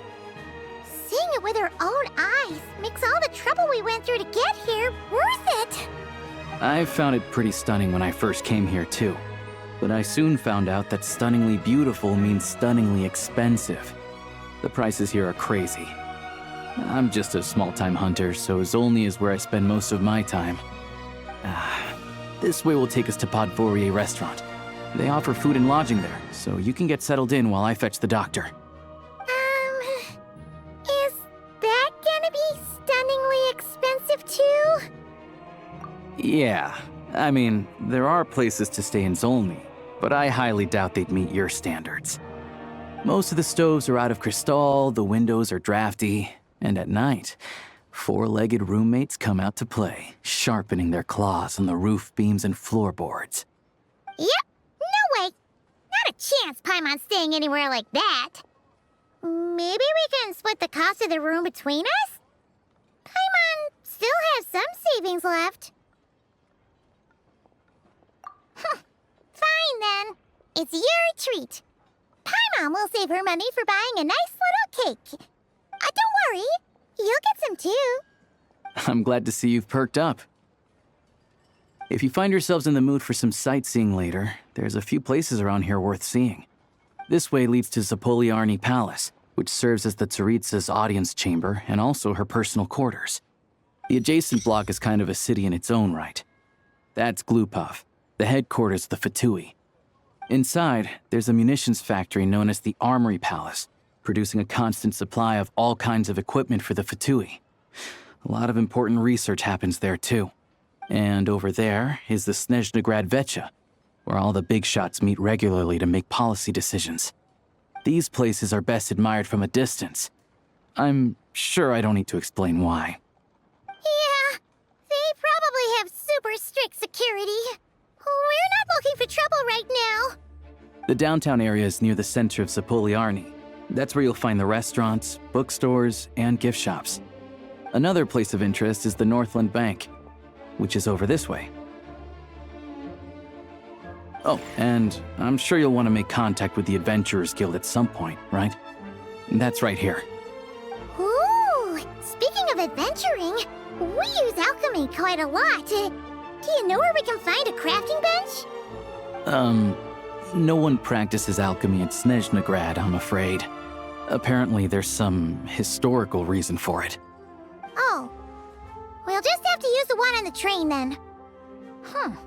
kinda inconvenient. Wait, how come there's one on the train if that's Snezhnayan too? Yeah, I don't know. Not my area of expertise. Still, I wouldn't say the absence of alchemy makes life here any less convenient. Anyway... Finally, there's Zolny in that direction. It's mostly residential buildings and factories, but there's a few shops too. Worth a look around if you're interested. That's about it. You guys go ahead and get checked in while I track down my doctor friend. Sounds good. Thanks for all the recommendations. It'll be good to get out of the cold wind. Paimon's starting to feel another headache coming on. Podvorie restaurant is right this way.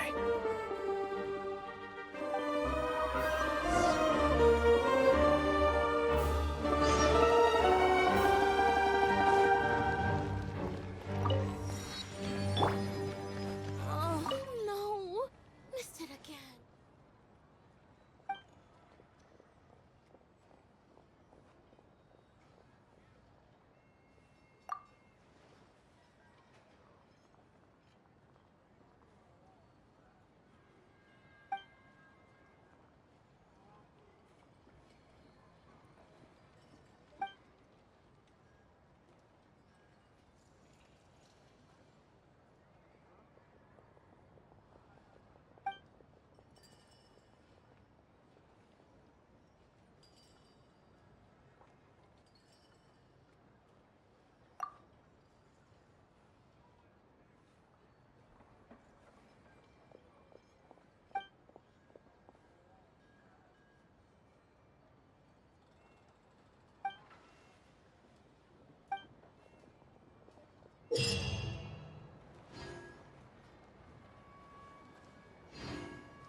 You all missed the good times.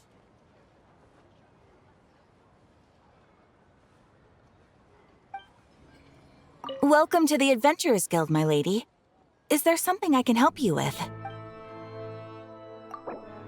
Thank you for completing today's Welcome to...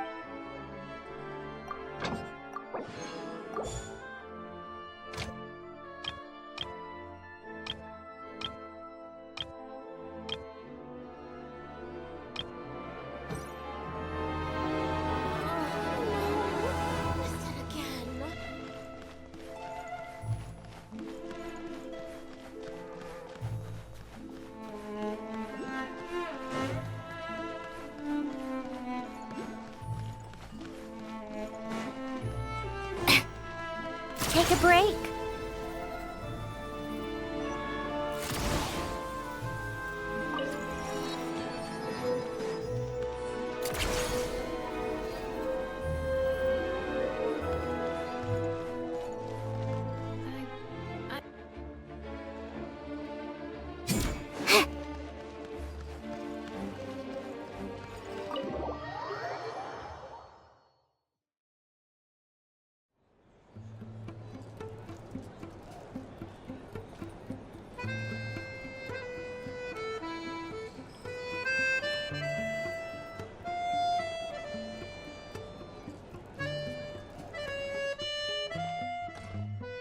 Looks like you get what you pay for, huh? Paimon likes this room a lot. Yeah, much better now that we're out of the cold. Oh, thanks for taking such good care of Paimon. Honestly, she feels kind of bad for throwing a wrench in the works. If this were anywhere else, we'd be out investigating and adventuring by now. But instead, we're stuck here waiting for a doctor.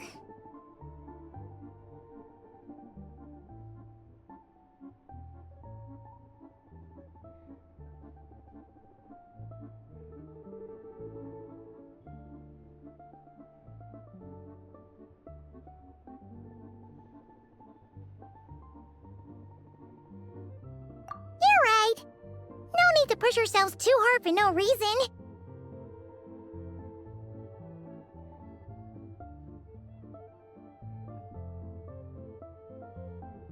A lot happened on our way into the city.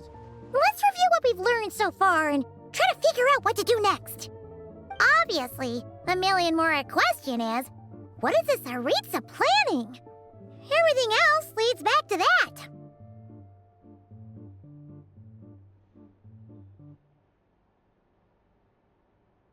Sure was. And so far, we've learned that in addition to the 7 Gnosis, her plan also requires a ton of energy. But we won't get to see her anytime soon. Alosha said that she went east to fight that big monster. It must be a pretty powerful one if it can blanket the whole of Snezhnaya in a snowstorm this awful. To be honest, what we're really lacking right now is information. The kind of information that only the higher-ups in the government would know. Not word-on-the-street type of info. Paimon can think of a few people who might be able to help us. But, right. And when we left Nocry, Sandrone specifically left a message reminding us which side we're on. So, it's unlikely they'd tell us anything confidential about the Tsaritsa's grand plan. Yeah, fair point. Besides, that Gloop-off place is right nearby. We've got nothing to lose, so it'd be a waste not to go. There's gotta be someone there willing to talk to us, right? Maybe Arlecchino or Sandrone? Or possibly Tartaglia. But it's unlikely we could sweet-talk Arlecchino, let alone Sandrone. She basically told us to stay in her lane already. Yeah, the last time was all the way back in Fontaine, right? Too bad we missed him in Nocry. Apparently, he came to help out. Hello. Is there a traveler in Paimon in there? That's Alosha! Come in!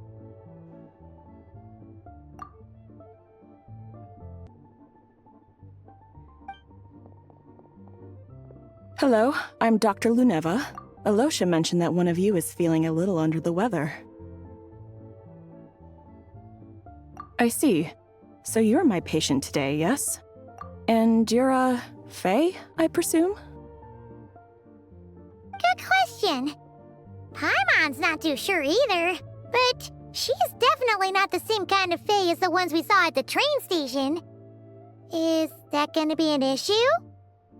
Not exactly. It's just, I'm used to treating human patients. Fae tend to be far more resilient than even the healthiest and most long-lived of humans. But don't worry, I do have some experience treating Fae. I've even diagnosed plenty of cats and dogs in my time. Safe to say, I have a fairly eclectic range of expertise. It'll be fine.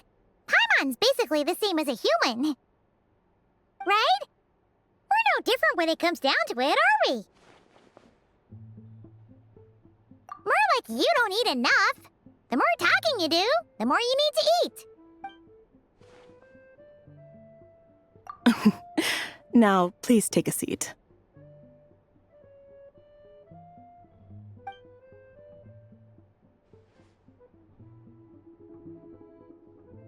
Okay, vital signs are good. Test results are all within normal ranges. I don't think it's anything serious. More than likely, you've just caught a cold. I can give you some medicine to tide you over, but as long as you rest properly for the next couple of days, you should feel better. Make sure to keep an eye on your temperature, though. If you find yourself with a persistent low-grade fever, or if your symptoms don't improve, just contact me again. Sounds like there's no cause for alarm. Thank you, Doctor.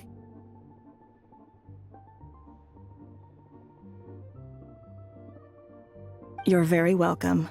Just doing my job. I'll leave you in peace now. Time to visit my next patients.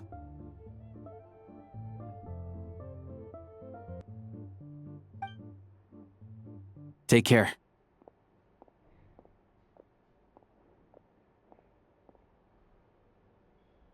You heard the doctor. Best you rest up here for a couple days. No sightseeing for the time being. All right, then. Guess we've got no choice. Let's just treat it as a short vacation. I have to get back to it. If you need anything else from the doctor or me, go to the Hunter Trade Station in Zolny. The boss there knows how to reach me. Hey, no big deal. You saved my life in the Shadow Realm. This is the least I could do. See you around.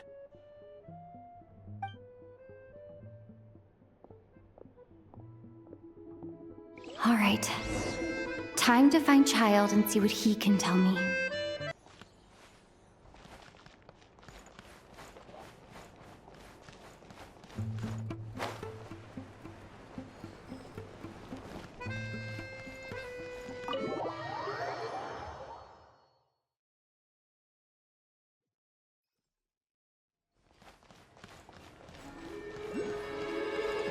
How tiresome.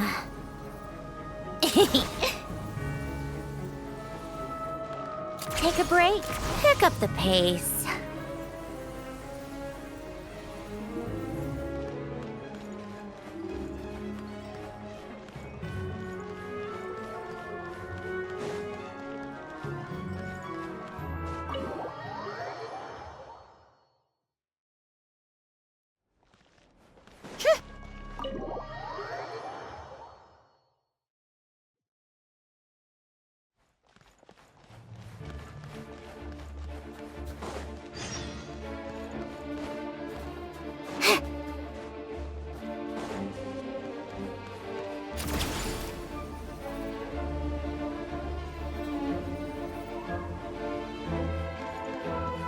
How tiresome.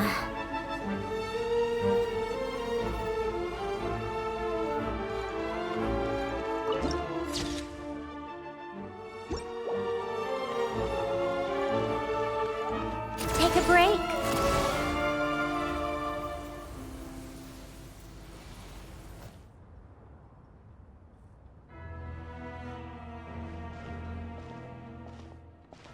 Hold on. Invitation letter or permit. Glupov does not accept meeting requests without a prior appointment. Apply per the advertised booking process and wait until your invitation letter is issued.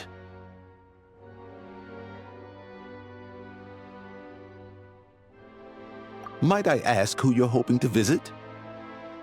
Another one who thinks the rules don't apply to them. I don't understand why people think they can just talk their way in here. You don't just show up and land a meeting with the Harbinger. But I have to go through the motions for protocol's sake. Honestly, it's such a waste of time asking when I already know what the answer's gonna be. Wait a moment. I'll pass on your message. If Child is unavailable, you'll have to go through the proper procedure.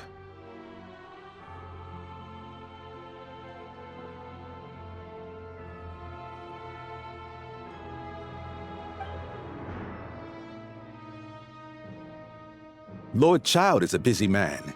He's probably not in Glupov at the present. If I were you, I'd cut your losses. No point waiting any longer. Even if you two are old friends as you claim, please understand that the Fatui Harbingers are often busy with their official duties. They tend not to stay in Glupov for extended periods. Next time, stick to the rules. You'll make life easier for both of us, Greetings, Lady Marionette. I'll take care of our guest here. It's her first time in Snezhnaya, so it's no surprise that she doesn't know the rules yet. I trust no choice words have been exchanged. No misunderstandings I should be aware of. No, Lady Marionette. No incidents to report. Whew, that was a close call. Good thing I played it cool.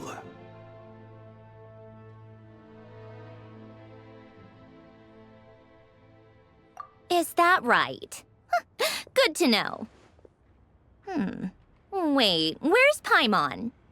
Under the weather? That's hard to imagine. She's always buzzing with energy. I take it she's still adapting to the climate. Happens to a lot of people. It's even colder here than in Nodcry. Has she seen a doctor? I can get you one if you need. All right then. Well, let me know if you run into any other problems. Why else?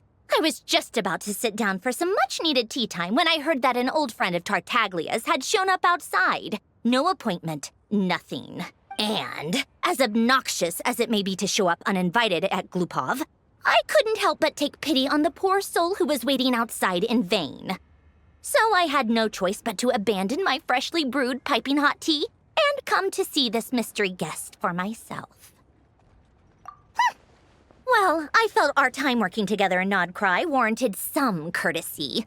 I couldn't exactly let you freeze to death out here in the wind. Unfortunately, I can't invite you inside either. The rules of Glupov wouldn't allow it, and as a harbinger, I have to lead by example. On the plus side, Snezhnograd actually has some class, unlike Nasha Town. Torchlight Books has a very nice selection of teas and cakes, so we can catch up there. Your treat, of course.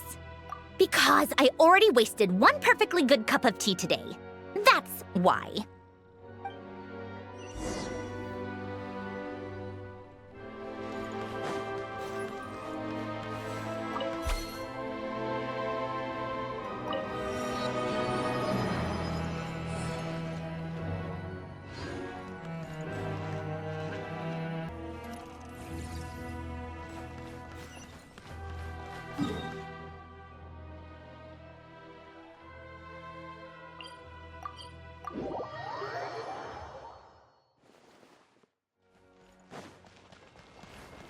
How tiresome.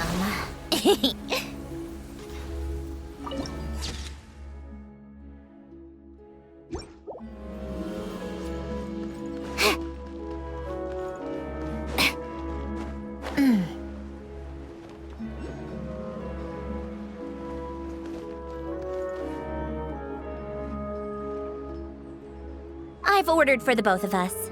No objections, I assume. I'm sure you trust my taste. Okay, let's get down to business. I'm guessing you don't actually have any urgent business with Tartaglia per se. You just want information, right?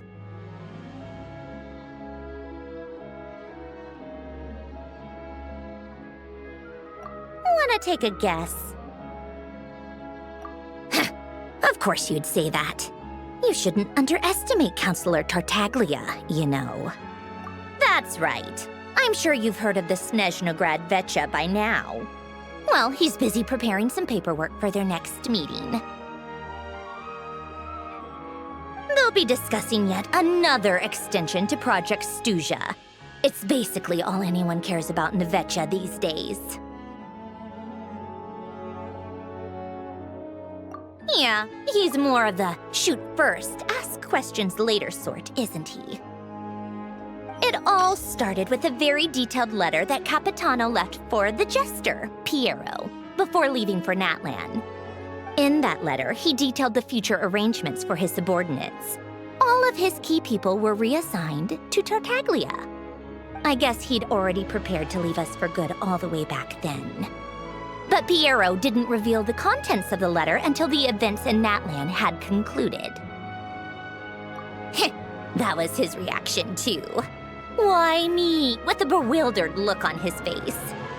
He'd always assumed Capitano looked down on him. He was a man who kept his thoughts to himself and barely spoke to him the whole time they'd known each other. But he occasionally brought Tartaglia along to my tea parties back in the day. So to the rest of us, it was clear that Capitano had quite a lot of respect for his young comrade. By the rest of us, I mean my tea party regulars. Arlecchino, Rosaline, and... actually, not Columbina. She was probably oblivious to it. Anyway, then the Liues situation happened. Normally, it took a lot to get under Capitano's skin, but that time he was furious. It's not really my place to talk about it, though. You can ask Tartaglia about it sometime. Basically, Tartaglia probably had the wrong idea about Capitano all along. Right up until Piero revealed the letter he'd left behind. Capitano believed that despite Tartaglia's immaturity, he showed great potential. Plus, he possessed a kind of purity rarely seen among members of the Fatui.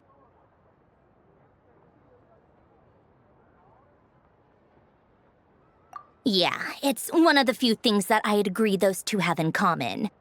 But there's one other reason why Capitano chose Tartaglia to assume command of his troops. He knew that after he was gone, several of the others would swoop in on his army like vultures. With the ones who stood to benefit the most being the rooster Pulcinella and Regrator Pantalone. Once they divided Capitano's troops between them, they'd be more powerful than ever. No one would be able to stop them. So, you can see why Capitano chose to hand that letter to Piero, right?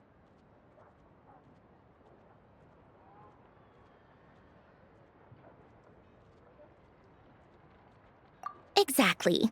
Piero also needed to back a harbinger as soon as possible. And all things considered, Tartaglia was the best choice. Even though Tartaglia has had the support of Northland Bank for a long time, he and Pantalone are ultimately not cut from the same cloth.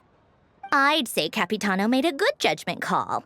Anyone else caught in this situation would probably feel like they'd been hung out to dry.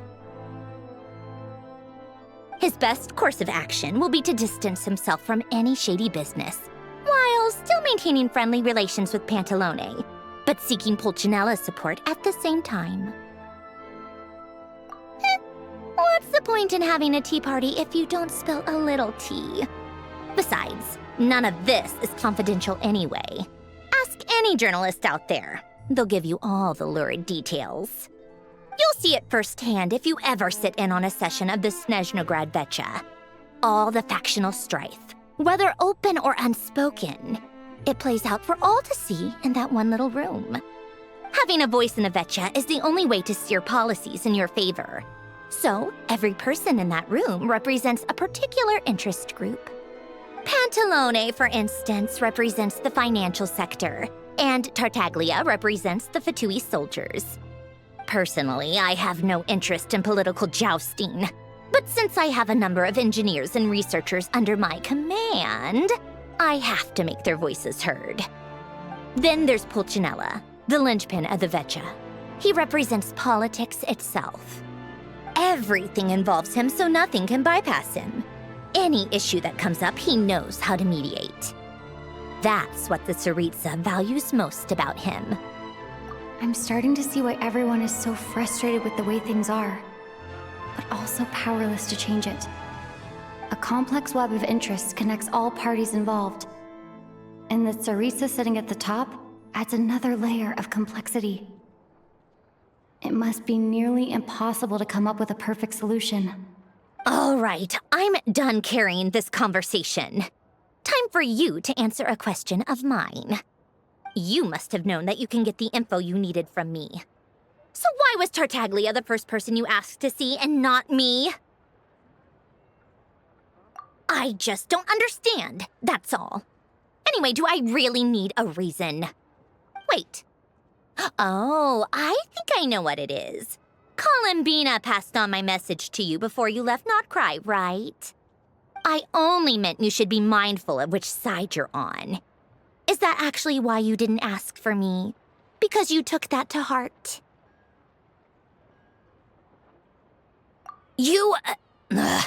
Fair enough. It's not your fault. I blame all these politicians I've been hanging around with lately.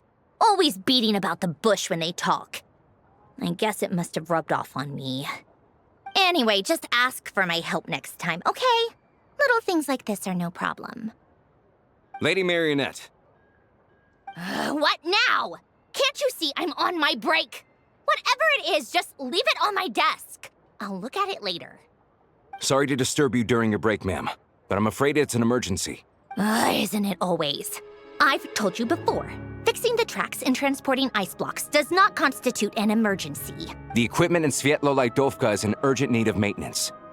With how the weather's been recently, we suspect that the cause is a buildup of snow, exceeding the maximum weight limit.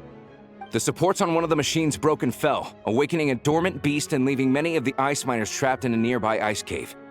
Luckily, Odette's team was nearby and launched a rescue operation, but we're still facing a severe manpower shortage for both the rescue and engineering teams. I guess that's it then. Our tea party will have to end here. I'm the only engineer you'll need. Do you actually want to come with, or are you just saying that? Nice of you to return the favor. I'll have a couple of people look after Paimon. They can let her know that you had to step out for a while. Given how urgent this is, I'm sure she'll understand. And honestly, I'd rather have your help than anyone else's. Between your skills and experience, you'd be reliable help. Then let's go. You, take 2 people to Podvorier restaurant. Find her room and watch it like a hawk until we get back. If anything happens to Paimon, you'll be answering to me. Yes, Lady Marionette.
Welcome to the...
They weren't exaggerating.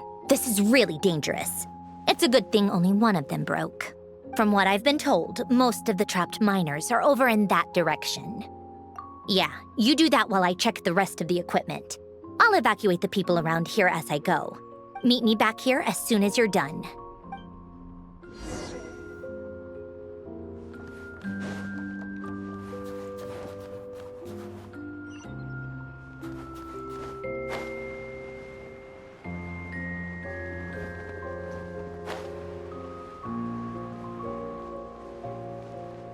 Yeah. I have to be getting close. Don't go any further.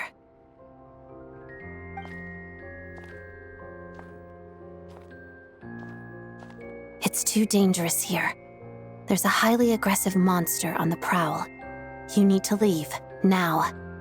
Ah, I see. You're the backup from Snezhnegrad. Well, I'm Odette. Good to meet you. Ah, so this is Odette. She was the first member of the Fatui on the scene.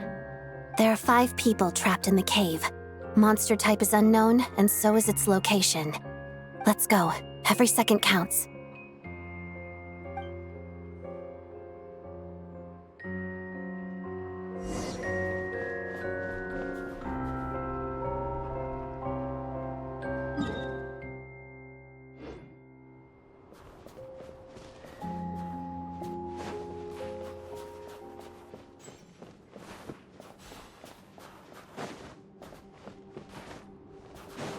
Careful. Something's moving.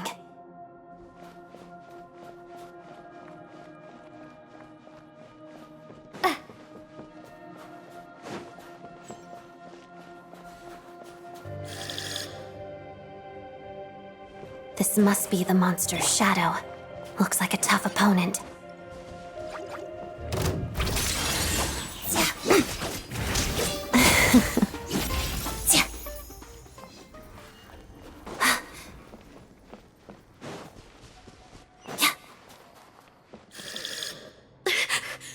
Stay back!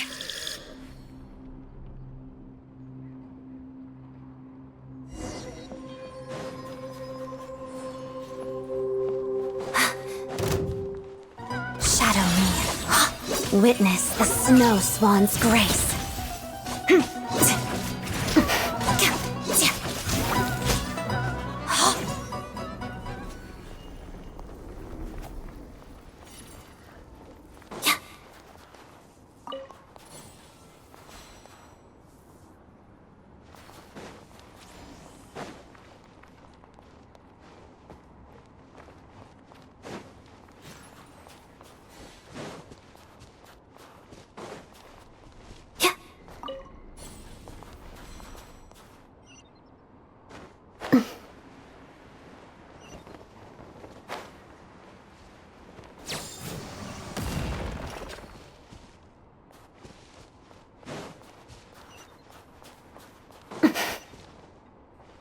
I see them. They're right behind the monster.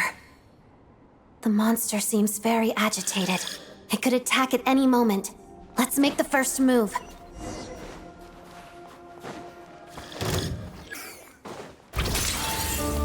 Ha! Thunderclap! Tya! Tya! Nya! Tya!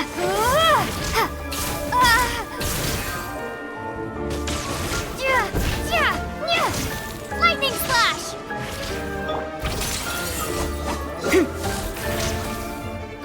Pirouette.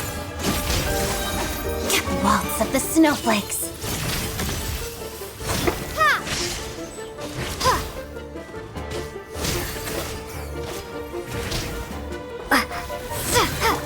Together.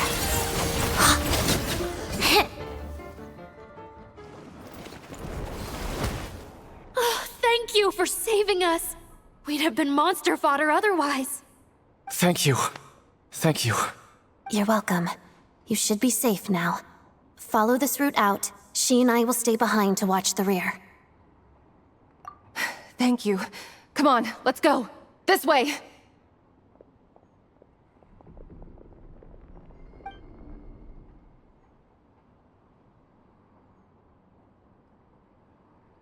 I've searched the area. Pretty sure the monster made a tactical retreat. Yeah, but with us here, it won't be coming back anytime soon. It may be small, but don't be fooled. It's a ferocious beast. People are just food in its eyes. It's lucky we got here when we did. The trapped miners have been successfully evacuated. Time for us to leave. Wait, this place... There's... something unusual about it.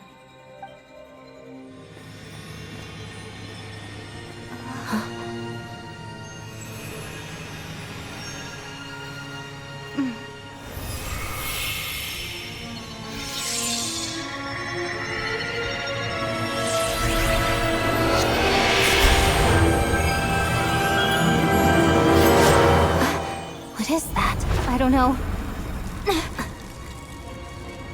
It's back? Guess it has family.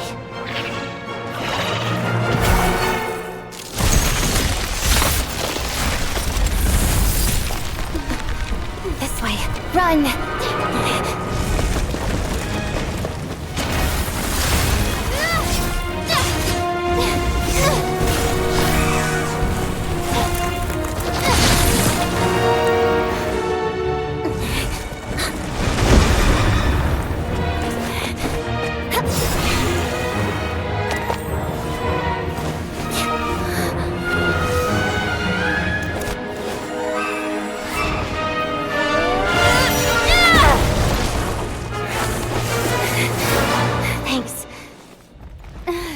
get out of here.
Called back to the Zeppeljärni Palace again?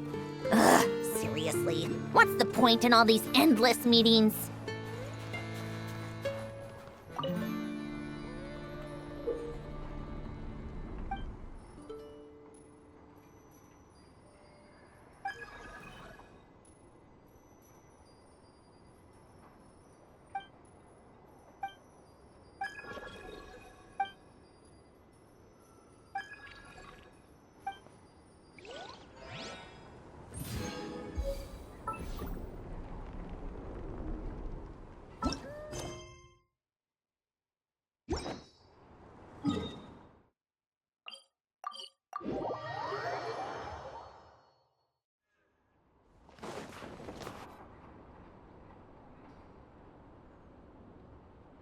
Everyone's accounted for.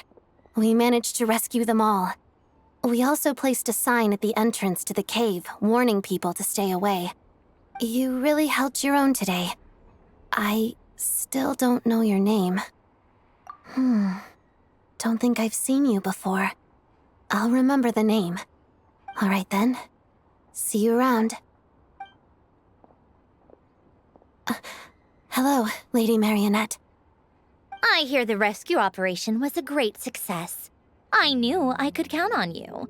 What brings you here, Odette? Here for a performance? No, a Fatui mission. I happened to be nearby and heard the crash. She hasn't introduced herself then. Odette is the prima ballerina of Snezhnograd. She's quite the celebrity. If you ever hear people mention the two crowning jewels of the Korailievsky troupe, they're talking about Odette and the prima donna, Vodianitsa. On top of that, Odette's also a rising Fatui star. It's looking likely she'll inherit the title of the Fair Lady. She learned all her combat skills from Rosaline herself. Used to be one of her most valued subordinates, too. You flatter me, Lady Marionette. If she's Rosaline's protege, that makes me... never mind. There's no need to bring it up. No point making things awkward. How's progress on your end, Lady Marionette? Equally successful. I finished reinforcing all the equipment. Took me a little longer without Polonia's help. But the outcome is the same, of course. Even if the heavy snowfall summoned by that monster lasts for another 3 months straight, this equipment won't give way. All right, now that we're done here, it's time to get out of this blizzard.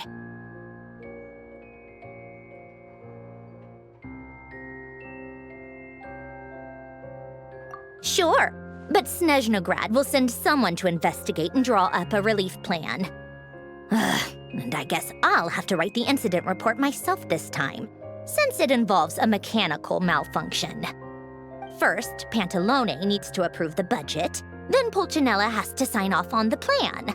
Once they've argued it out and reached a compromise, we can move forward. That's the rough process anyway. Could take anywhere from a couple of weeks to a couple of months, depending on how smoothly it goes. Yup, nothing we can do about it. There's a whole stack of incident reports like this back at the office. The snow has eased a little for now, but there's no telling when that will change with that monster still at large. Fuel for heating is in short supply, and relief is weeks away. There's no immediate threat to life, but still, it just feels like there should be a better way. Hey, quit daydreaming. Let's get back to Snezhnograd.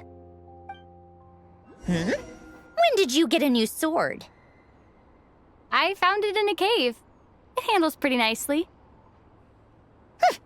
You have a strange affinity for secondhand swords. Everyone's gotten by like this for years. I like music.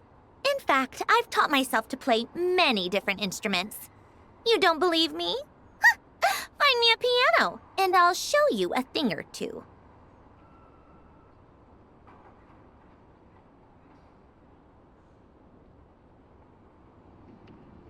Well, this is how it's always been done. Everyone's gotten by like this for years.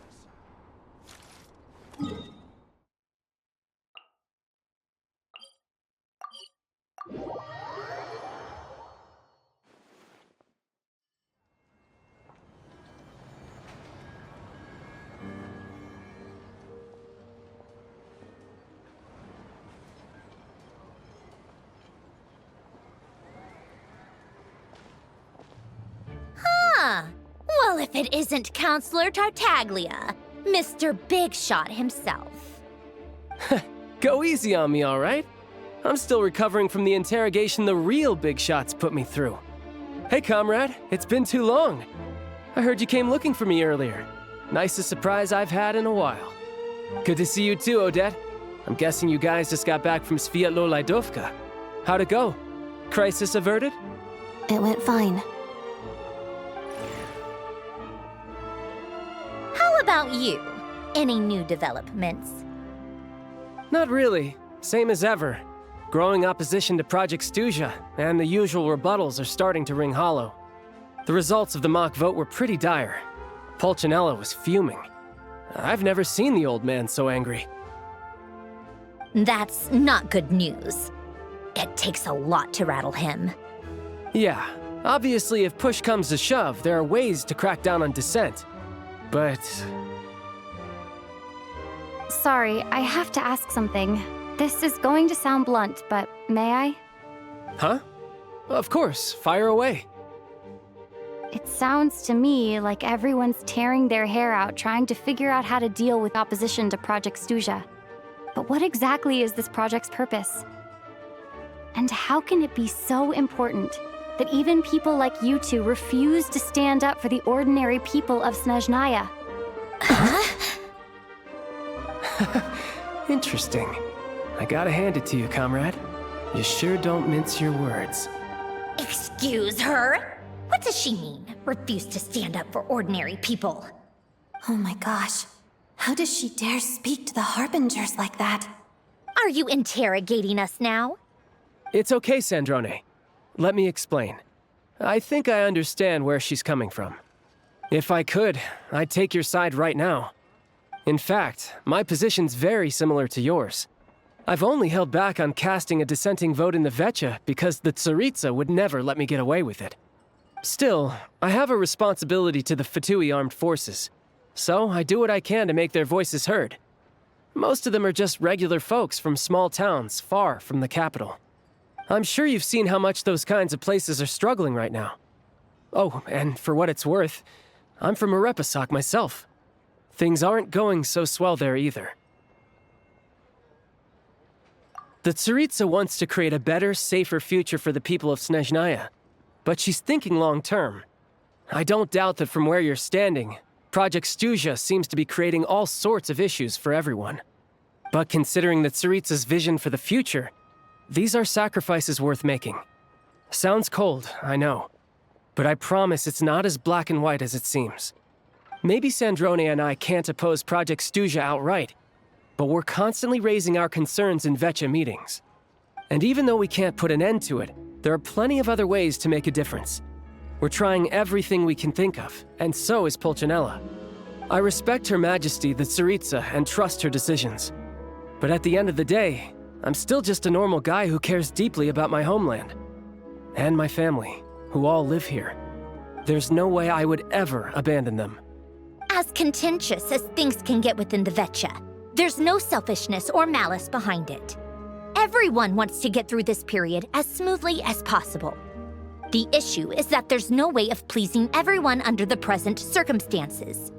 Most of the time, we're trying to decide on the lesser of two evils, which obviously isn't a great look. But that is not the same thing as being blindly loyal to the Tsaritsa. No one's got their head in the sand here. We're all well aware of the way things are. We're just doing our best to make it work. In fairness to Sandrone, she rushed to Svietlo Lidovka's aid the moment she heard that people were in danger.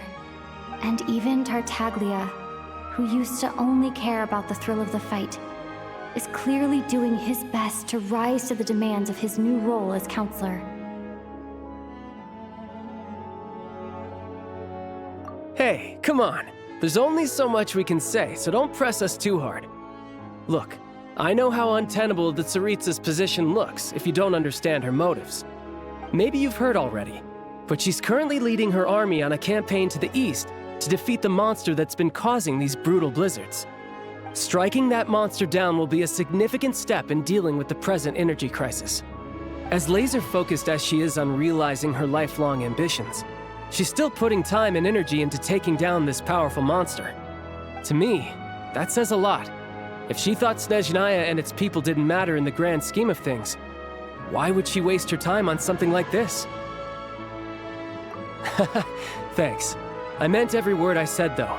I wasn't just trying to placate you. I've already done more than enough diplomacy for one day. I still think this adventurer raises a very important point.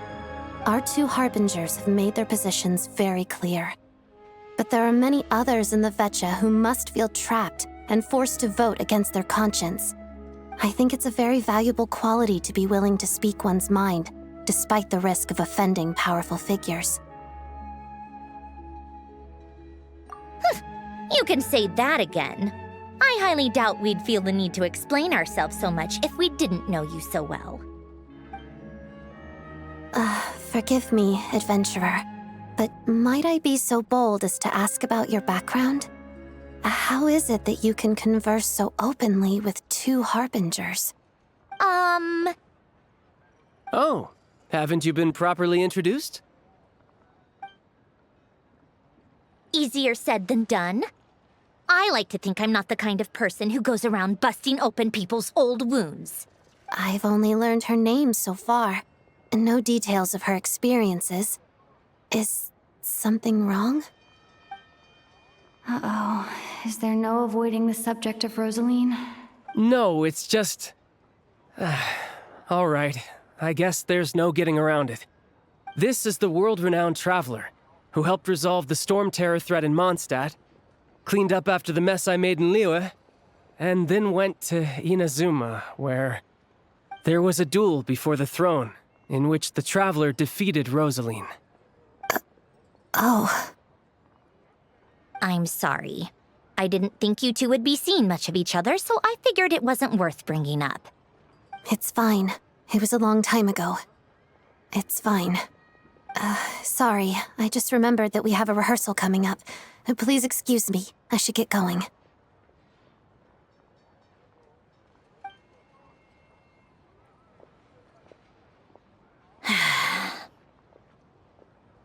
I've mentioned this to you before, remember?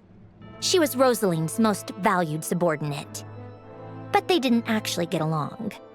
Not that Rosaline was really the type of person to make friends, but death has a way of resolving a lot of conflicts.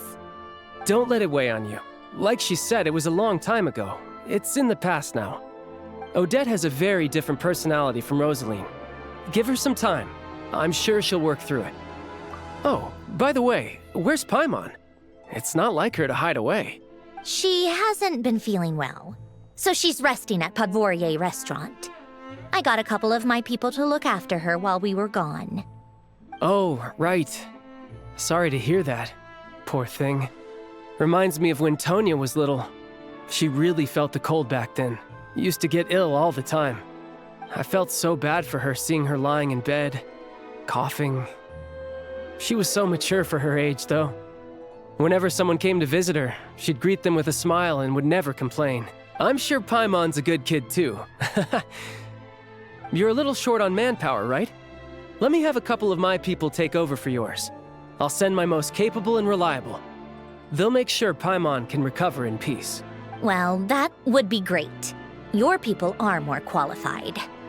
Hey, don't mention it. I'm sure you have things to do. Hopefully this takes a load off your mind. So no more accusing me of not being on your side, all right?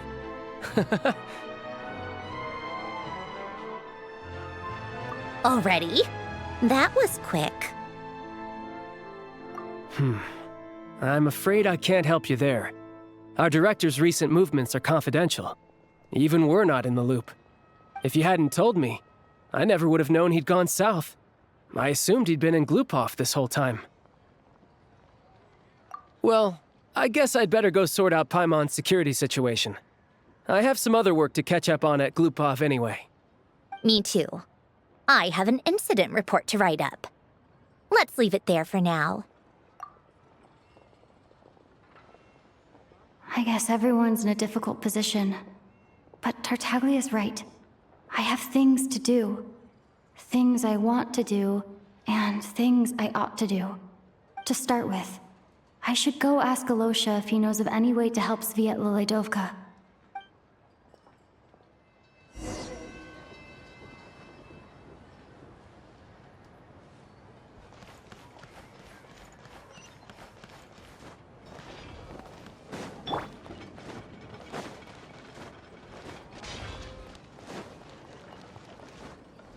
Shadow me. Parada.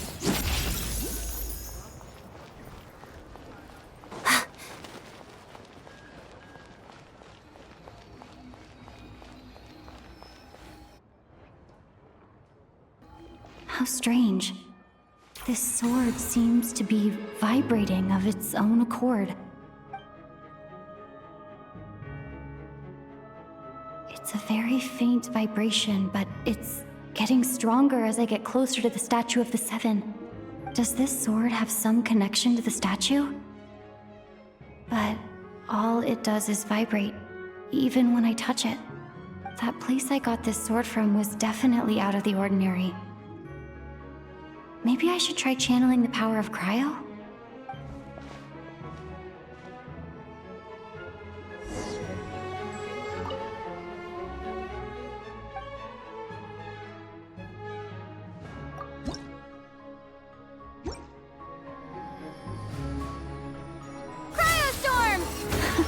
It worked! There really is something special about this sword.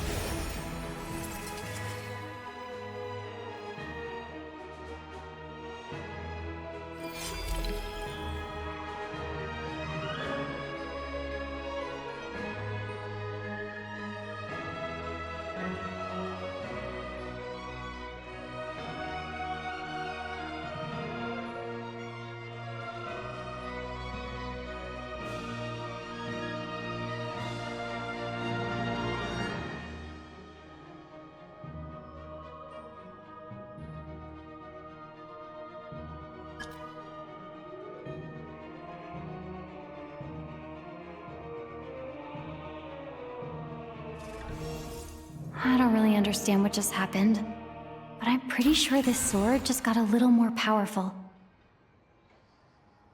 I'll have to try the same thing again when I come across another Statue of the Seven. In the meantime, I better go find Alosha.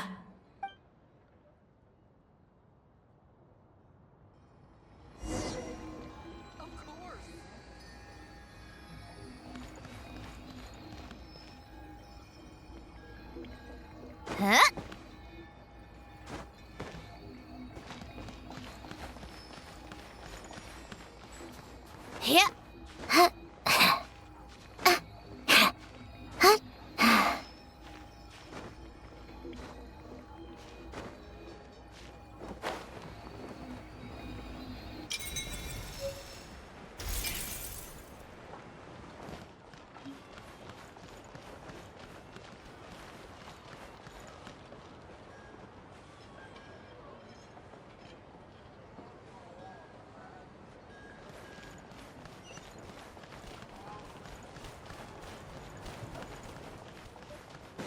Come on, keep up.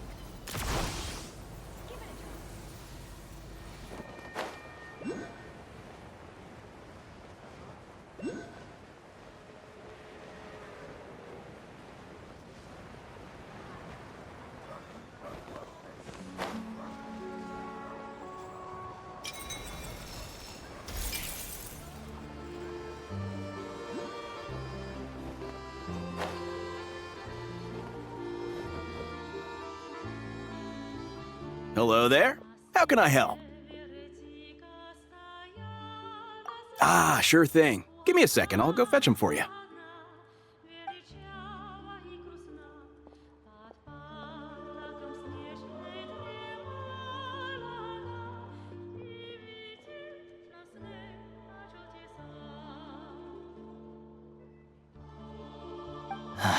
It's a familiar story. I've had similar experiences. Although Snezhnegrad doesn't deliberately delay or withhold relief, those first few days of waiting for help are always the hardest. It's a fundamental contradiction. If emergency relief can't be delivered in time, what's the point in even calling it emergency relief?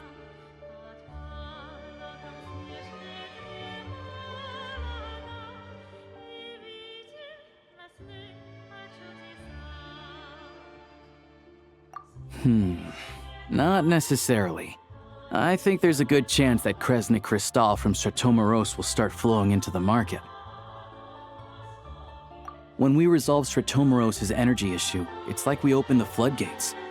A huge backlog of Crystal is now available to the townspeople. There's no way they can use it up at once. A lot of them will probably stockpile it and slowly work their way through. Probably a good idea, since energy prices are only going to keep rising. But there will always be people who urgently need Mora. Exactly. At the current prices, selling Crystal is an easy way for an ordinary person to make a fortune. Hey boss, how much do I have left in my account? 1 second, let me check. So, you're planning on buying the Crystal out of your own pocket? Yeah. I don't know if I have enough, so I'll chip in a little extra and buy as much as I can afford. No, it's fine. You're new to Snezhnaya, and you have your own living expenses to worry about. Besides, you're already providing the train. Here's your Mora. See what you can find at the market. But I doubt there'll be much Crystal left. Yeah, well, can't hurt to take a look. Let's see. Huh?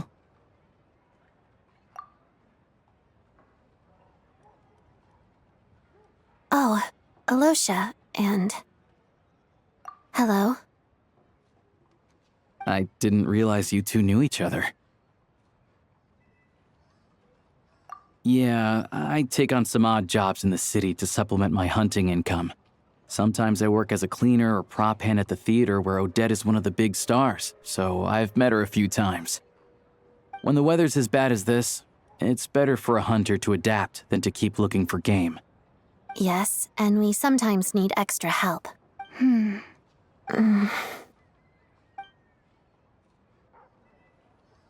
Wait, why is the atmosphere so awkward?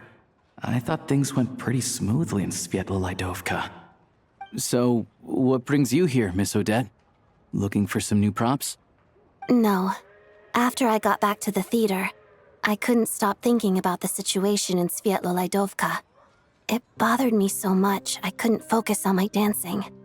So I decided I'd come here and see if there's anything I can do. You too, I presume. I suppose that's why you're here. I didn't feel comfortable expressing my true opinions in front of the Harbingers. Not least because ordinary Fatui like me don't even know what Project Stuja is all about. Without knowing the full picture, I can't make sense of it. And at some point, if things aren't making sense to me, I can't just keep going along with it. So many people feel the same way. They wish they could do something, but all kinds of reservations hold them back. Explains why groups like the Roadcott are springing up to fill the gap. Yes. Well, that's one option. But there are risks to consider with organizations like that. The Fatui does not encourage their activities. Right, because things can get out of hand, and it's hard to hold the right people accountable when they do.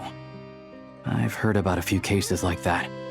Sandrone said Odette was on track to inherit the title of the Fair Lady. If so, she'll be able to find out what Project Stuja is really about. Still, it's probably a little soon to ask her about that. There may be more to the story.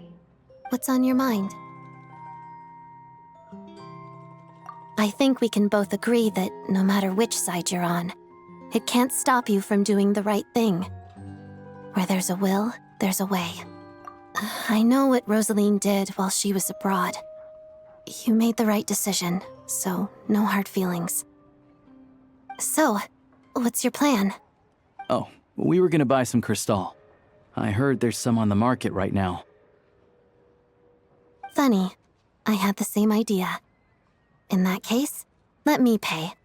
I can claim it back as mission expenses. The real issue here is that government relief is behind schedule. Surely it makes more sense for the state to cover these costs than for us to pay out of our own pockets. True. It's a huge expense after all.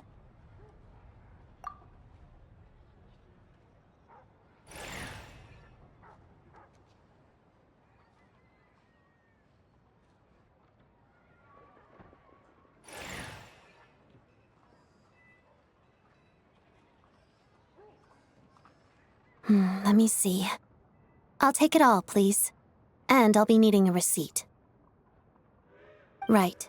Choose mission budget under the expense category, but be sure to specify emergency rescue operation in the description. Otherwise, the normal reimbursement limit will apply. Let's book this train. Regulations say that if we need to transport Kresnik Crystal during Project Stuja, extra carriages can be added 1 hour before departure.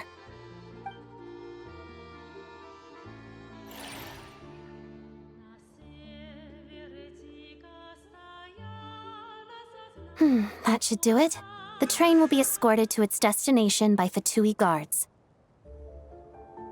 This is my first time seeing you handle Fatui affairs, Miss Odette. It seems you're as skilled an officer as you are a dancer. You flatter me. It's only because I've been doing both my whole life.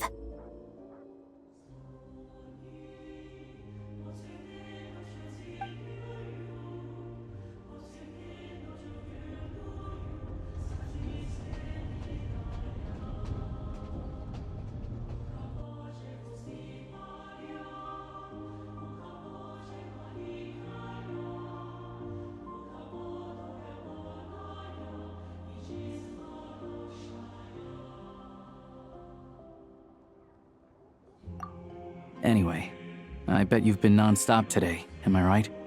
Any idea how Paimon's doing?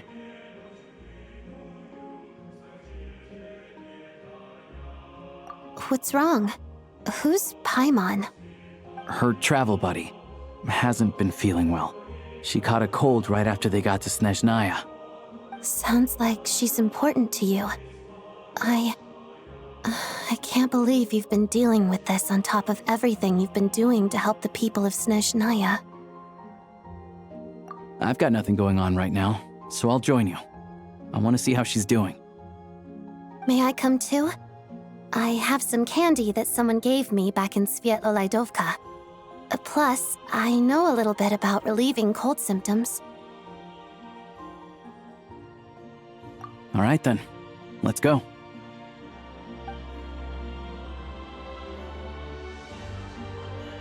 I still don't know what the deal is between these two, but at least the tension seems to have vanished. A good sign, hopefully.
How tiresome. Hello. Sorry, but there's a sick person recovering in this room. Can I help you? What happened? Oh, please, excuse me. Are you the Traveler? Could I take a quick look at your Adventurer Handbook? Master Child said I should verify your identity.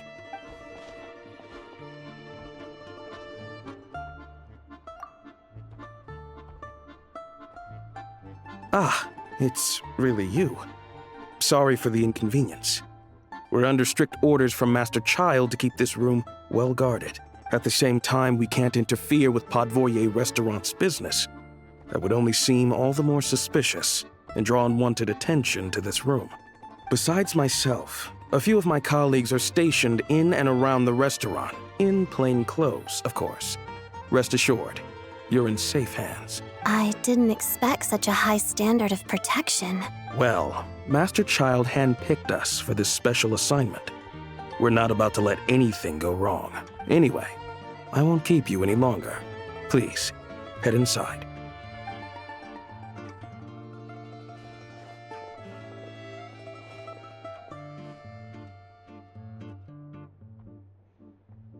Traveler! Alicia, you're back! Oh, hey! Who's our new friend? Hi, I'm Odette. The Traveler and I crossed paths a few times. Another friend from the Fatui, huh? You're practically a member yourself by this point. Paimon's definitely on the mend. We should be back to our usual travels in a few days' time. Seems like that doctor was right. It's just... Paimon's limbs are still feeling a little chilly. I have just the thing. Whoa! What's this? Is that a flame inside an ice cube? Wait, is this real ice? How's it not melting? And how does the fire keep on burning? All keen observations. You're right. This is called core ignis. Whenever I've caught a cold in the past, I found I recover much more quickly if I place this by my bed. You're welcome to borrow it. Awesome! Wow! It's so nice and warm! Oh, it's like magic. Your name was Odette, right? How did you two meet again? Looks like she's in pretty good spirits. That's a relief. Any progress with your investigation yet? No surprises there, I'm sure. They're not likely to let anything slip.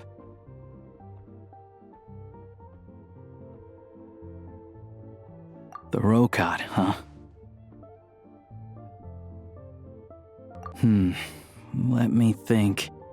Members of the Rokad keep their true identities hidden, but I think there might be someone I can introduce you to. Leave it with me. Meet me at the Korolyevsky troop tomorrow, and I'll tell you how it goes.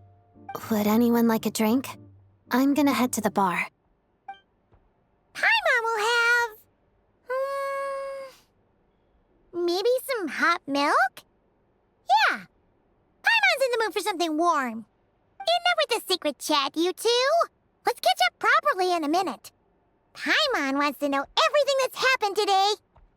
It'll be kinda like tabletop troop. No reason why listening to a story can't be an adventure.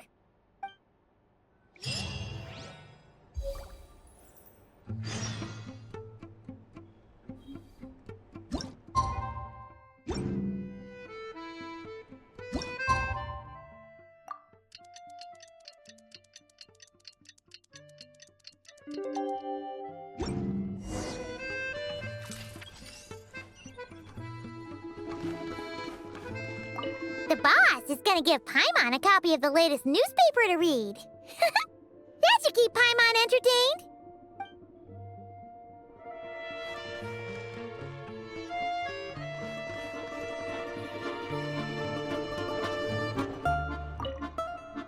Hello again. Please rest assured, we'll keep a close watch on this place.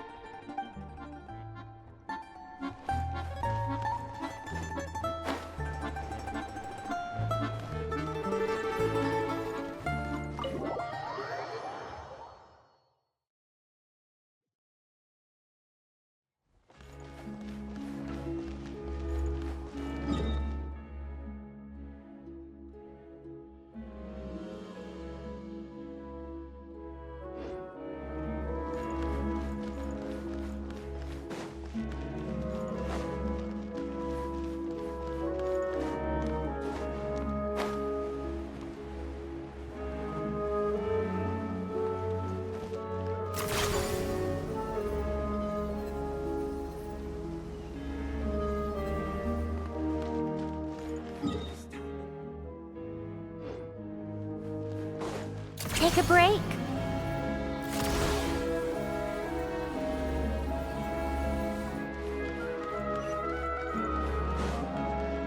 How tiresome.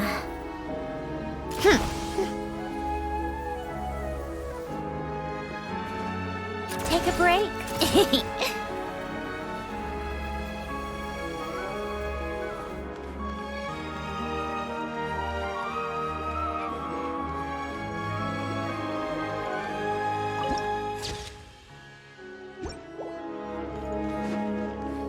Come on, keep up. Pick up the pace.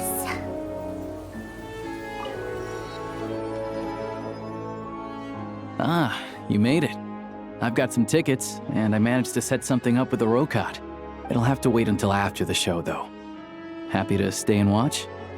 I doubt you've seen the Korolyevsky troupe on stage before.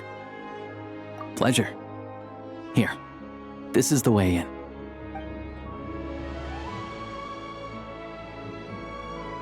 Please present yourself for a routine inspection in accordance with theater regulations. Thank you.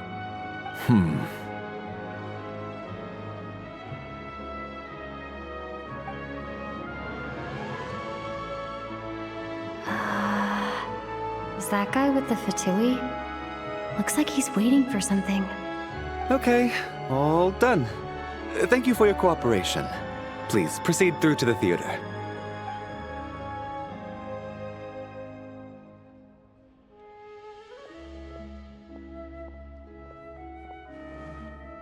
What's up? Everything okay? Snezhnaya's business and political leaders are always passing through here, so it makes sense that security's tight. Still, it's a little unusual to see the Fatui's Armory Palace guard here. You saw him, right? The guy right at the back. Strong, silent type. His name's Valeri. He's part of the Special Assignments Battalion, but I only ever see him here for one thing: to look for a guy named Mitya. Supposedly a researcher, though he never seems to put much time in at the office. The theater is one of his favorite places to hang out when he's playing hooky from work. But that's not for us to worry about. Let's go. The show's about to start.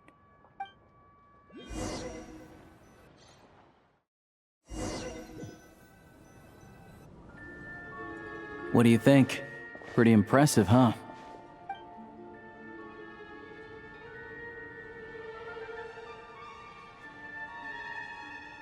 Oh, the one in Fontaine? I hear it's iconic. Never seen it for myself, though. Here we are, just in time. Sorry, coming through.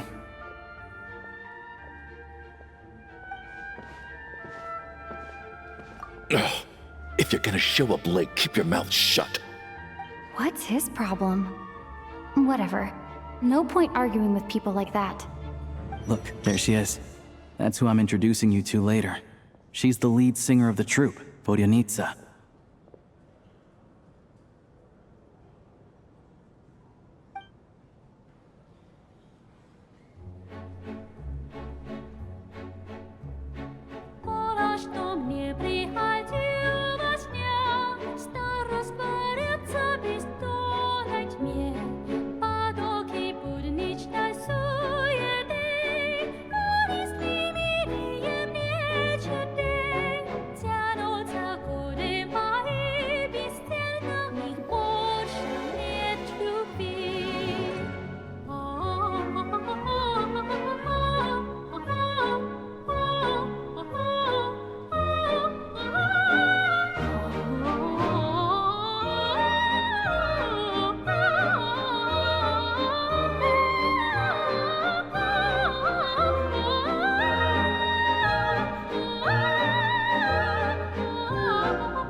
This leads directly to the green room.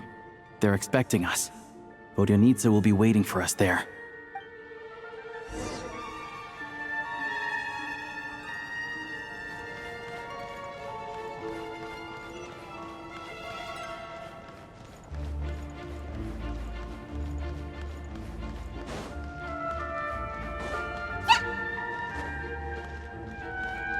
Yep.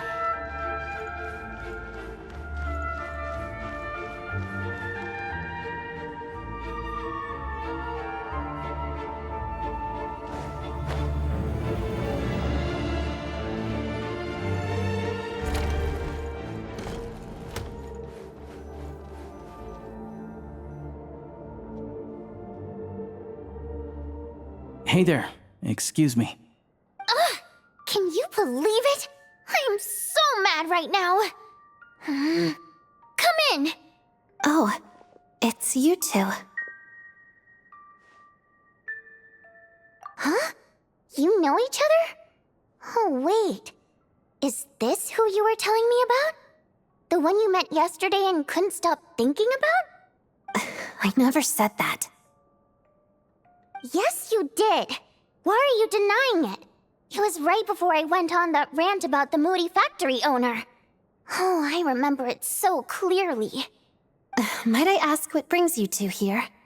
Oh, I just brought her here to see the show. And when it finished, she was full of praise for Vodyanitsa's performance. So I thought I'd try my luck, see if we could get the chance to chat for a bit. Maybe get an autograph? You work here. You of all people ought to know that's against the rules. It's not what the green room is there for. Oh, what's the big deal? Come on, don't be shy. I can give you an autograph. You can take a picture too if you want. Do as you please. I finished all my shows for the day. I'll leave you to chat.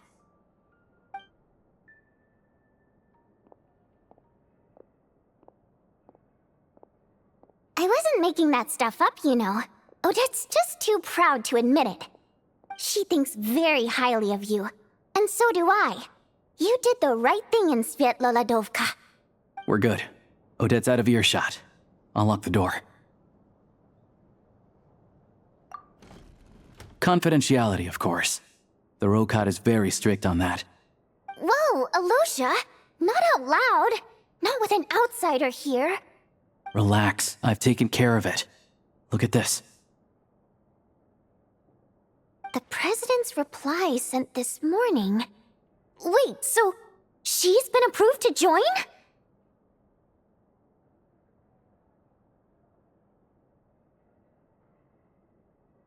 You told me last night that you wanted to get intel from the Rokat. Unfortunately, Rokat intel is only available to members. But ever since you set foot in Snezhnaya, we've been working together. I've seen the way you work, your character, and your motives. Everything about you is perfectly in alignment with what we're trying to achieve in the Rokat. So I figured I might as well cut to the chase. I wrote a letter to the President explaining your situation, including just the right amount of detail. His approval came very quickly. Of course, it's still your decision whether you want to join or not. We'll respect your choice. Well, assuming Odette was telling the truth and she didn't misjudge you, I guess we don't need to worry about you blowing our cover. Still, you gave me a real fright. I didn't know that's why you came looking for me. So, that stuff you said about admiring my performance, was that just because Odette was here? Did you actually mean it? Now you're talking. That's what I like to hear. Anyway, let me give you a quick rundown of how things work. Like I said, the Rokat is a covert organization, and we hide our identities. Members typically don't meet in person or even know each other's identities. This helps us maintain a high level of independence and secrecy. Because of this, members are basically free to decide their methods without constraints, so long as the outcome of any activity doesn't violate the organization's principles. After all, we don't have any ostensible contact with each other. This way, if anything goes wrong, no one else will be implicated. Beyond the freedom to choose how you operate, it's also your choice whether to act at all. We have plenty of members who have yet to take any action. In short, joining the Rokat in and of itself won't place any restrictions on your activity in Snezhnaya. There's a code of conduct you can read if it interests you. But basically, as long as you don't plan on using your anonymity to go around doing evil, you'll be fine. I tried reading it 5 or 6 times. Never made it all the way through. Even the most lackluster script makes for more interesting reading. Great. Then I'll go grab an official application form. Be right back.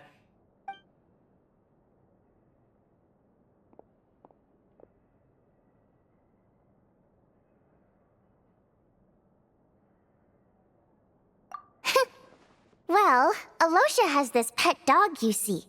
His name's Tagarin, and this one time, Alosha brought him backstage.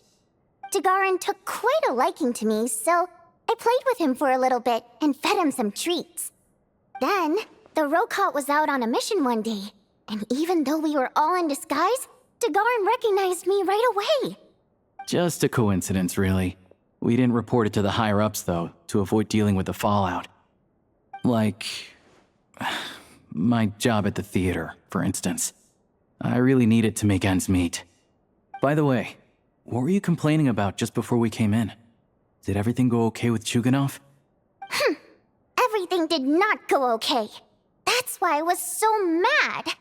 I tried to make some small talk with him before I went on stage to fish for intel about the Iskra manufacturing plant. But he wouldn't take the bait. No matter what I said, he kept dodging the question. And then he started complaining. He said he didn't appreciate his second-rate seat in the stalls because he usually gets a private box. I mean, what did he expect? Everyone knows that if you want a box seat, you buy a ticket well in advance. But instead, he sends me a letter the day before the show when we're practically sold out. I had to juggle things around just to get him a half-decent seat, hoping he would appreciate the gesture enough to share some information. But nope, he didn't give me anything. Yeah, meeting Chuganov in person has definitely been a disappointing experience. Oh, you probably don't know who we're talking about, do you? Chuganov was that older guy you were sitting next to today. I'm sure he didn't make a great first impression on you either. To the citizenry, he's a family man and a kind boss. But our interactions with him tell a very different story. It's one thing to ask for a favor, but he acts like it's his right. He always expects special treatment. Take the ticket situation, for instance. I've actually gotten him a private box in the past. But not only was he not even grateful, now he's acting like I've sold him short this time. Not to mention that he's never paid for a single one of his tickets.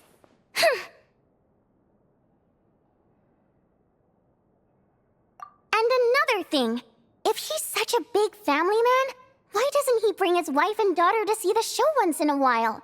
I've never seen them here, not even once. Calm down, Vodyanitsa. If you won't do it the easy way, we'll have to try the hard way. But first things first, here's your application form. Go ahead and fill it out.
Looks like I'll need to make a few little tweaks here and there. But other than that, you're good to go. We'll hold on to this for you. All right. Now that we're officially Rokut comrades, I can tell you. Chukhanov is the target of our current operation. Recently, we've done some recon work at the Iskra manufacturing plant, which pretty much confirmed that their energy consumption is way beyond the legal limit.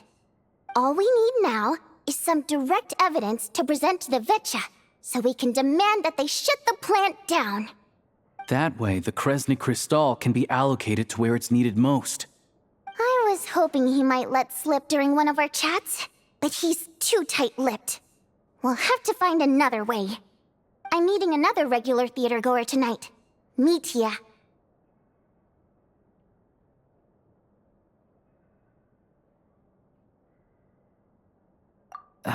But Valeri's here too, and he's probably looking for Mitya, so he may end up being a no-show. Don't you worry. He must know how to dodge Valeri, or he wouldn't be showing up on time for every performance. Mitya is a renowned energy expert. Although we can't get any direct evidence of the excessive energy consumption at the plant, we can accidentally let the information slip to him. The authorities should take someone like him seriously. So if he starts raising questions about energy use at the Iskra manufacturing plant, there will be a proper investigation. Also, we're not allowed on site, but he has clearance. So all we need is his cooperation.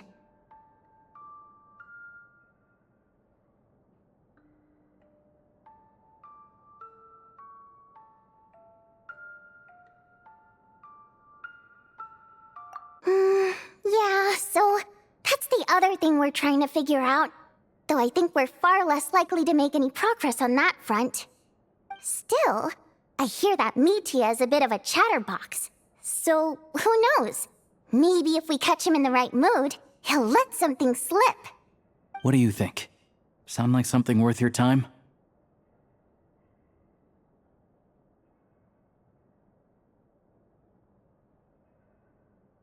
Okay, in that case, you guys find a seat somewhere nearby. Pretend you're a couple of buddies there to eat, and keep your ears peeled for useful information. He's a huge fan, so I doubt he'll have his guard up around me. But you two need to be convincing. If he suspects anything at all, he might stop talking. Sure. Don't worry.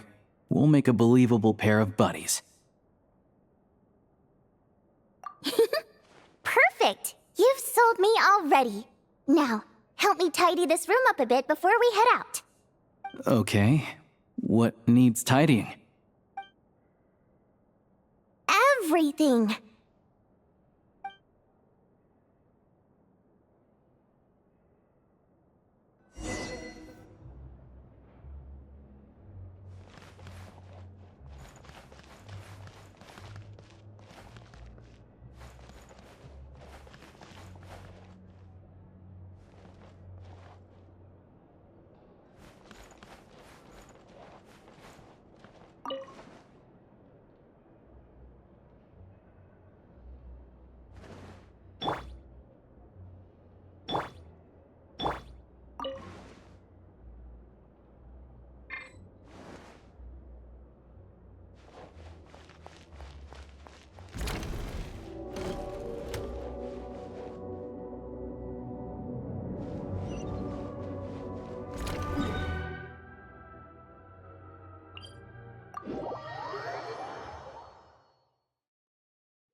We come here often, so we shouldn't stand out. Let's sit here. Now, it's up to Vodyanitsa. Let's see how the conversation goes.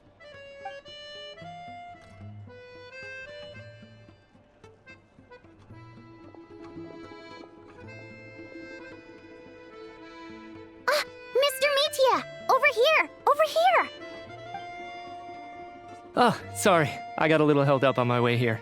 Now we have even less time than we planned. go ahead and order some snacks and drinks, whatever you like. Let me see. According to my schedule, we still have 25 minutes left. You're really pressed for time today, huh? I was imagining this would be a leisurely chat.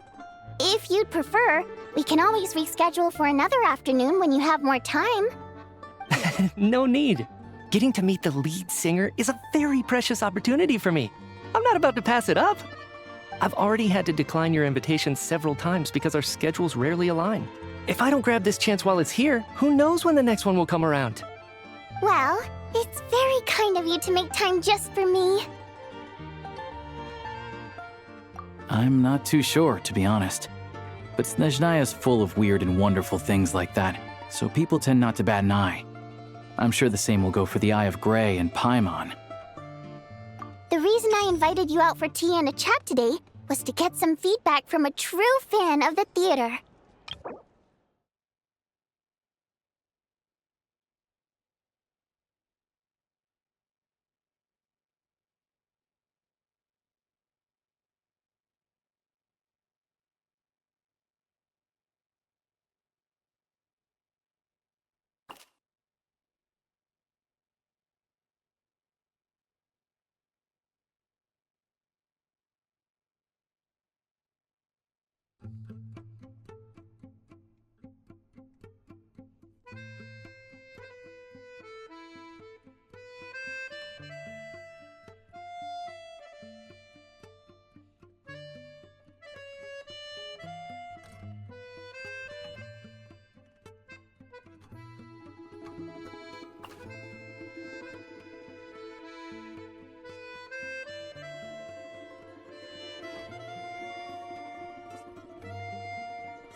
Well, I genuinely have nothing bad to say. No matter how many times I hear you sing, it never gets old. It always seems fresh and new somehow. Maybe it's because the more times I listen, the more details I notice. Or maybe you simply improve with every performance, delivering it better each time. Thank you! I'm delighted to hear that! Could you give me any specific examples? Oh, yeah. The piece you sang today, for example. Beneath the Frozen River? Hey, what's with you? I'm just praising a good performance. I always used to find that such a bleak and lonely song. But the more you listen, the more you realize that it's not as cold and nihilistic as it appears. When you really dig down into it, there's a certain level where you're surprised by the emergence of hope. Wow, I'm impressed. I didn't expect you to pick up on that. Actually, I only tried out that angle after talking with a composer. Still, Beneath the Frozen River wasn't on today's program. Oh, really? But it's a classic. You sing it every time. Almost every time. Oh, well then, let me say a few words about that other all-time classic, Flying in the Wind from the Mountain Sparrow. I didn't sing that one today either. My voice wasn't quite up to it, so I switched it out at the last minute. Oh, but, Sorry, Mr. Mitya, but you were at the theater today, yes? Of course I was. Remember? I said hello to all the troupe members before the show started. You, Odette, and the others.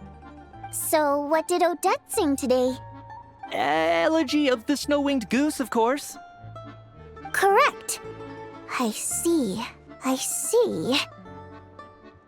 You find my singing boring, don't you? That's why you don't remember a single song. Looks like I'll need to cut a few from the program next time. No, that's not it. I swear. All right. I'll be straight with you. I'm sorry. My mind was wandering as you took the stage today. I enjoy watching your shows because the exquisite performances stimulate the mind. It always sparks some inspiration for my research. So, whenever I get stuck at work, I come to the theater for a change of pace. Odette's dance during the elegy of the snow-winged goose today was simply incredible. It got me wondering what she's been going through recently. That look of sheer defiance in the face of utter tragedy? It was so inspiring. I started scribbling in my notebook right away. Not that I made a ton of progress in the grand scheme of things, but I still think it was productive. By the time I snapped out of it, the entire show had finished. So what you're saying is, you didn't listen to my singing at all? Unfortunately not. I'm sorry. I don't know which is more disrespectful. The fact that I don't always come for the show itself, or the fact that I missed your performance. Seems like things are getting a little awkward. Mitya just stepped into a conversational minefield. If there's one thing Vodyanitsa doesn't like, it's people who show disrespect for her performance. This meeting was so hard to set up. Don't tell me it's already falling apart. It's fine. I suppose this is affirming in its own way. At least, it shows that our performance really touches people's hearts, right? Don't let it bother you. It certainly doesn't bother me. She's showing a lot of restraint. Well, I'll be sure to let Odette know how much you adored her performance. Please don't say that. I always love your performances too. It's just that inspiration struck at the wrong time today. I'm usually all ears. I know, I can tell. That's why I value your opinion. I'm sure some people can't stand it when others praise their coworkers right to their face, but not me. No, sir. Fair enough. I still feel kinda bad though. But you know what I really can't stand? People who only show up to the theater to pretend that they're cultured. Makes me sick to my stomach. Oh yeah, 100%. There are too many of those people around. By the time they're walking out the door, they've forgotten all about the show. What's wrong? You look furious. I don't know if you've heard about the boss of the Iskra manufacturing plant. He isn't even a theater investor, but he always demands the same privileges as actual investors. Box tickets only, premium drinks, even the right to request specific songs. Well played, Vodyanitsa. Seems like she's harnessing her rage to steer the conversation back on track. Now that you mention it, I've interacted with that guy before. I gotta say, everyone holds him up as an example of a benevolent businessman, but I don't know. I don't see it. Yeah, he couldn't care less about what's happening on stage. He's just there to flaunt his social status. I hate that I have to prepare programs for guys like that. What's the big deal with that factory he runs anyway? I asked around a bit and heard some pretty shocking stories. Sounds like he's just another greedy capitalist. Oh, really? Yep, the things people are saying are pretty damning. Low wages, insanely long working hours, equipment running around the clock. And as if that's not bad enough, he also strictly forbids his employees from giving any kind of interview. Project Stuja has now been extended so many times, we're at the point where crystal rations for the common folk are barely enough to survive on. Yet he even wants to get his greedy hands on them just to boost his own profits. If the rumors are true, he's in serious violation of the law. Interesting. So you've heard about it too. What? So it's really true? Who knows? I've only heard the same rumors you have. But there's no smoke without fire. The Rooster's been coming down on us hard lately, demanding that we track and trace every single batch of Crystal. My coworkers in the Department of Energy have been tearing their hair out over it. The Rooster? I didn't realize he cared that much. Yeah. Even though there are no restrictions on Crystal trading, the poor will wind up freezing to death if we let the rich buy as much as they want. That's clearly unfair. Looks like we'll need to arrange an investigation into the Iskra manufacturing plant as soon as possible. I never never knew you kept up with current affairs beyond the theater, Miss Vodyanitsa. You really have a heart for the common person. Most Fae in your position have long been indifferent to the plight of humans. Well, those of us who choose to live in human cities are naturally going to pay attention to any significant upheaval.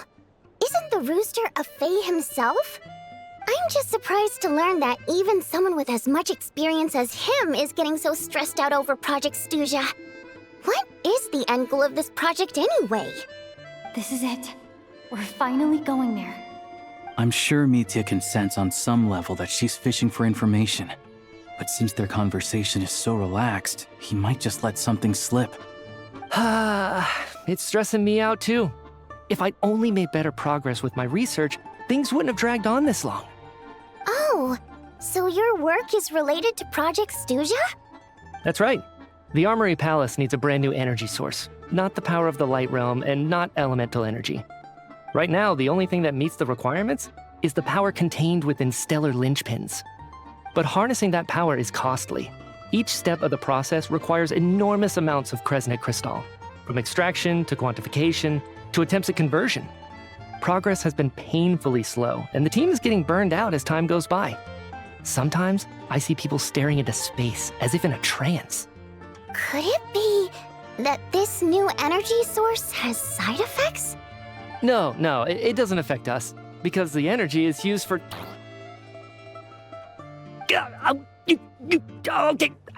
I got it. Stop choking me.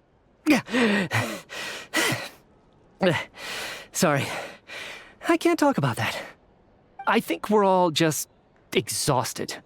We've been working ourselves to the bone for so long with so little progress to show for it. It's no wonder people are struggling to stay motivated. Seems like I owe you an apology. I shouldn't have gotten so mad at you for not paying attention during the show. Don't worry about it. I count myself lucky, to be honest. I don't envy the people who work closely with the Tsaritsa herself. I'd much rather be in my current position. At least I don't have to shoulder any major responsibilities. So they're trying to develop a completely new kind of energy. Yeah, censored by a scarf. Who would have thought? Oh, dear. It looks like my time is up. I'm afraid I have to leave. I'm so sorry. We ended up barely talking about the theater. That's okay. It was a pleasure chatting with you, really. Let's make up for it next time. Yeah, hopefully once the work pressure eases up a little, I'll be able to focus more on the performance, and then we'll have more to discuss. We touched on some confidential issues today. I'd be grateful if you could keep it between us. That could have gone worse. Nice job. Why was Mitya in such a hurry to leave, though? Sorry, routine inspection.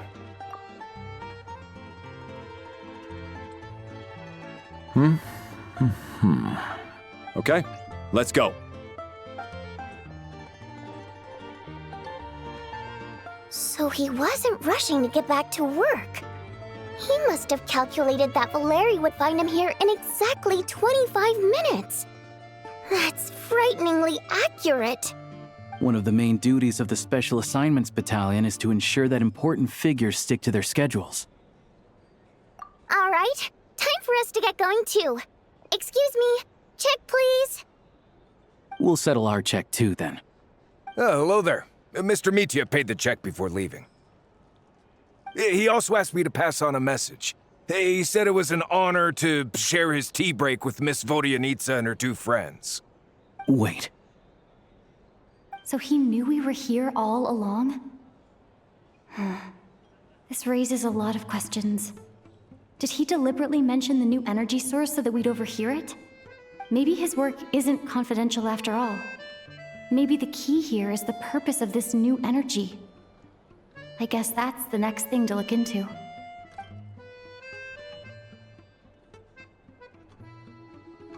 Vodyanitsa and Alosha have both left. Time to head back and call it a day.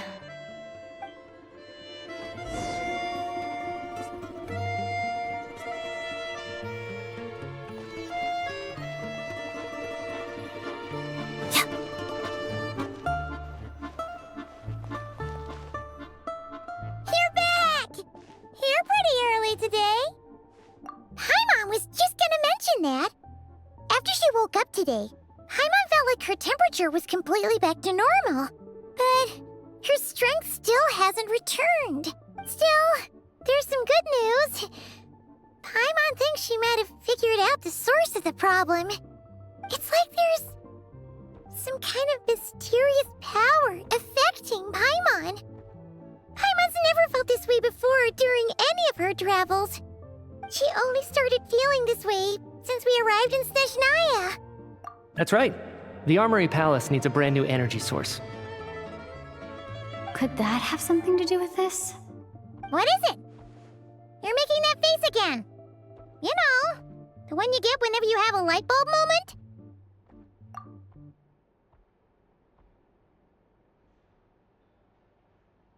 So, they're trying to develop a new energy source here? And you think that might be why Paimon's feeling unwell?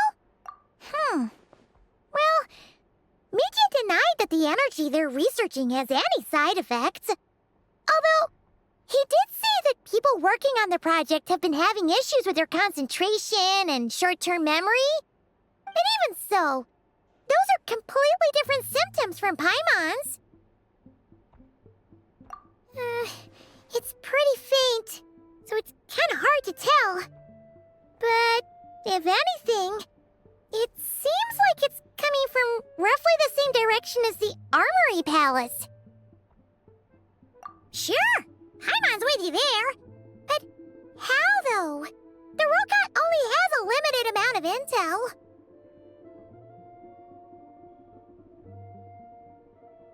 Oh, great point! They argue about Project Stusha every day. If we could sit in on one of their sessions, we might pick up some new leads. Good idea! Oh yeah, while you were out, Paimon tried all the yummiest looking desserts in the Potforia restaurant. This one seemed right up your alley. So, Paimon saved some for you. Come try it once you finish writing your letter.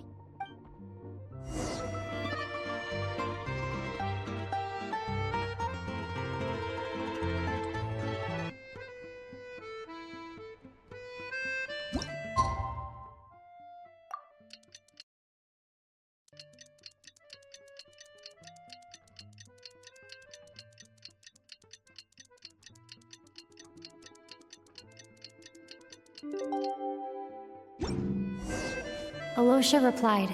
He says that we won't be able to speak at the Vetcha, but he can arrange for us to attend as visitors. Time to get ready. Then head to the Snezhnograd Vetcha. You're back! Paimon's been working on the crossword puzzle in the newspaper. It's actually pretty fun. Oh, shoot! Paimon forgot the next word. Oh, she had it a moment ago. Think, Paimon, think.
Miss Vodyanitsa, prima donna of the Korolievsky troupe. What a surprise meeting you here. Will you be sitting in on a session of the Vetcha?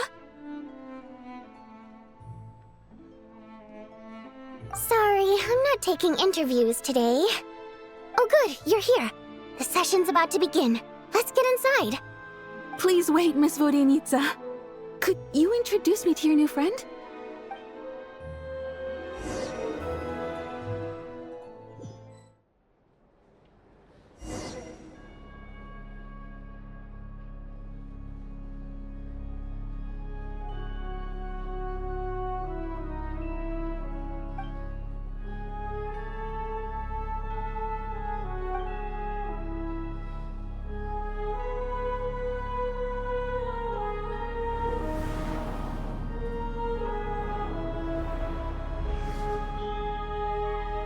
In summary, the energy management commitments made for the outgoing period have been delivered upon. Furthermore, both the production and consumption of Kresnik Crystal show clear signs of stabilizing. The relevant agencies have assessed the present circumstances and determined that the status quo can be sustained until the next period. For detailed statistics, I would refer you to the industry reports that have been distributed to all persons present. It should also be noted that while the recent blizzards have led to a significant increase in people's energy expenses, this is strictly a short-term phenomenon associated with a remotely located monster. Her Majesty the Tsaritsa is giving her full attention to this matter. We should have every confidence that it will be dealt with swiftly and conclusively. A financial report on disaster relief is also present in this report, courtesy of Pantalone. They cover the same old ground every single time. The rooster never seems to mind, but everyone else is getting tired of it. There's a general lack of trust. People aren't seeing any tangible benefits that affect them directly. Of course, none of that will be reflected in any of the reports on the table. Yeah, if it weren't for these hard copy documents, I could have at least made something up.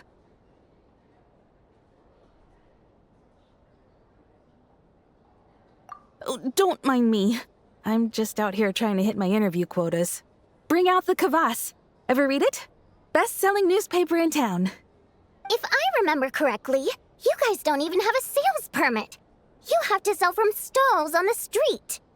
Okay then, best-selling street stall newspaper in town. Still counts.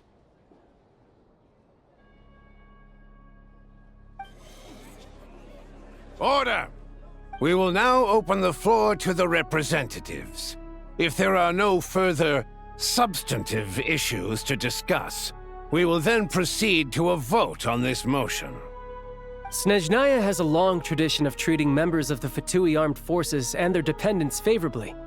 But recent surveys shows that Fatui families in remote areas have access to 15% less crystal than the average civilian family in Snezhnograd. It's been said many times before, but it bears repeating now.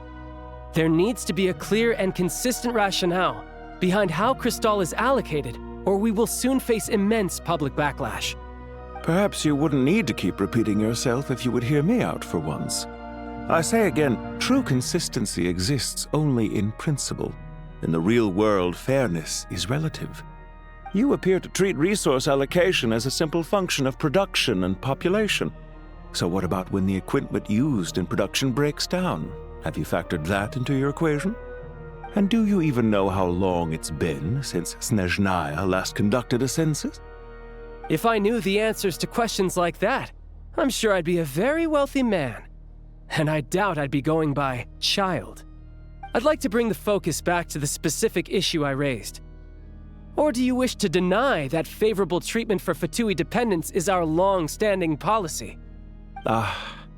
It's easy to be a critic when there's no accountability. That seems to be a running theme in the anti-Project Stuja cohort. Defeat the ringleader and all other problems will magically resolve themselves. That's what they seem to think. But in case you aren't aware, not one jot in my report would change whether Project Stuja continues or not. So you have no intention whatsoever of finding a solution to this problem? On the contrary, I'm the only one here who ever brings solutions. Child opened by speaking up for the armed forces. Regraders struck back with style and a war of words ensued. Our reporter was live on the scene to get the audience's reaction as it all unfolded. Who do you support?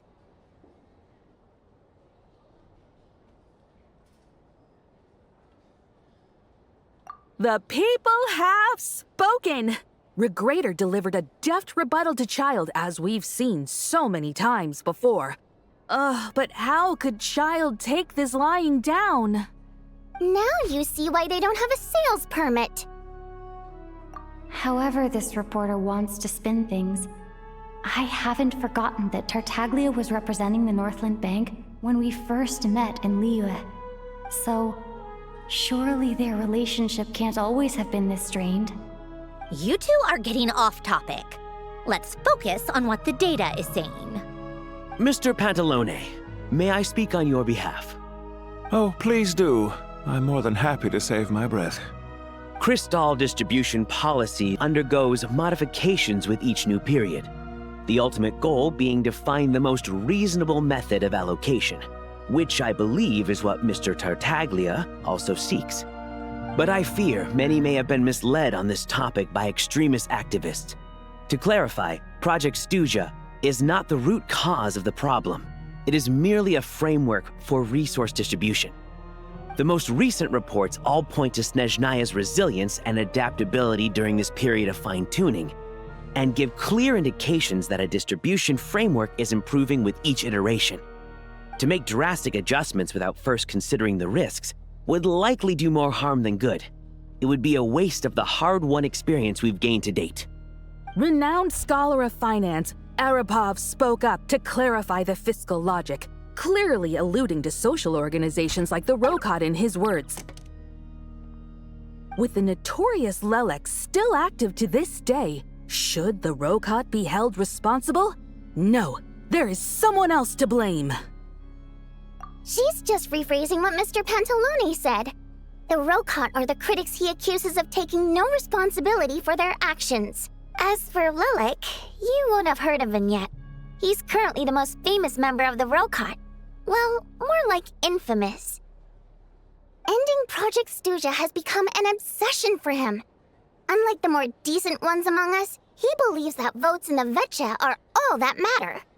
So whether it's threats, coercion, or bribery, he'll use whatever means necessary to get people to change their vote. And since we're already on the subject, what do you think of Lelek's methods? Are you for or against?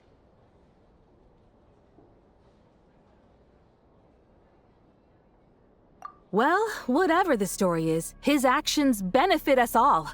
We stand with Lelek. At least someone here wants to take this discussion seriously. I've been considering that issue myself. What you really need is more precise regional data, right? I think it would be easiest to let the Fatui handle it, since they're already in charge of Crystal shipments anyway. We may as well get them to collect some data while they're at it. Whatever you need, you can ask the Fatui to look into it for you. In terms of supervision, I think the Druzhna would be a good fit.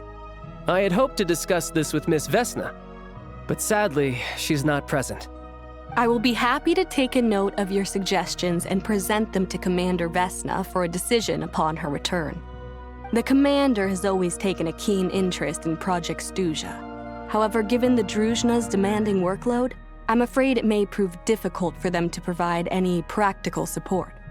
Let us refrain from jumping to conclusions until a concrete and actionable plan is in place. My apologies, Lord Rooster. There are numerous issues to address here, including manpower, time sensitivity, and reporting lines. Nevertheless, I support drafting a proposal. Follow the usual procedure, and it can be raised as a new motion for all parties to evaluate at the appropriate time. In that case, I'd like to share one thought before the proposal is drafted. The issue of time sensitivity was raised just now, which I presume relates to the official reports. In fact, the Energy Commission already collects regular statistics on each urban center and its surrounding area. Would these be of any use? That's a good idea. I read every issue of Svietloslajdovka's report, and although my focus is mostly on the section about equipment operation, the energy consumption statistics also yield a lot of insights. Be that as it may, does no one see an issue with using local data to determine crystal quotas? In the long term, it seems like a very risky solution. Not if they are used purely for reference. So long as we have the report from the Northland Bank's headquarters to corroborate it, no one will be able to fool me. Very well, then. It appears that this arrangement is acceptable to all parties. Yeah, sounds good to me. The members reached a provisional consensus on the issue of improving treatment for Fatui soldiers.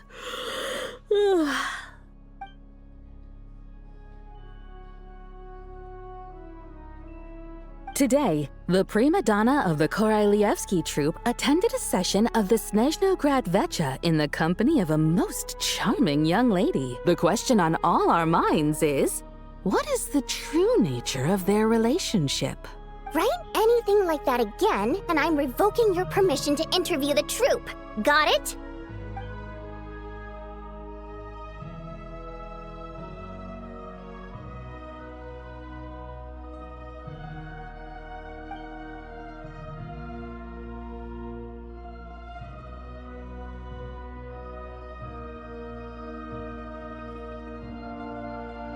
Now then, if there are no further contributions from those present, we shall proceed to the final vote.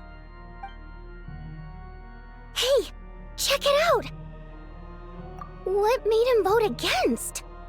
Why now?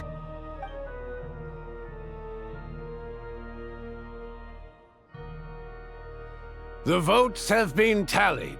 Those in favor of continuing Project Stuja total 61%, securing a clear majority. That was too close. The margin has shrunk yet again. Chuganov was a huge loss. I'll bet Lelik is behind this. I wonder how Pulcinella will respond this time. Chuganov. I see. Lelik strikes again. Yes, go, Lelik. Once Project Stuja is defeated, our unwavering support at Bring Out the Kvass will finally pay off when we make our comeback. I can taste our victory already! In accordance with the result of this vote, Project Stuja will remain in effect until the next Vecha period.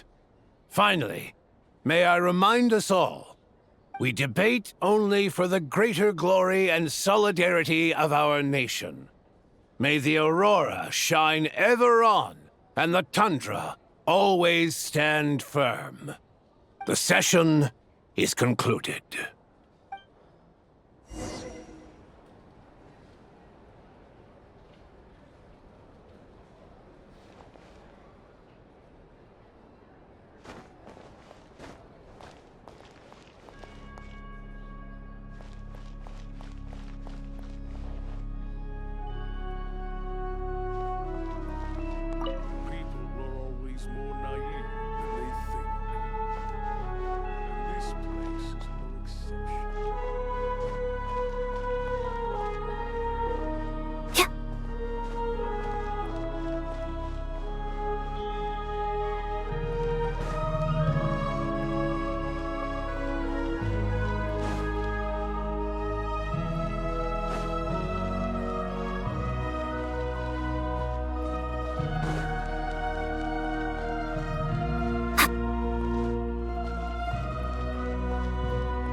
I have to say, I really wasn't expecting Chuganov to vote against Project Stuja.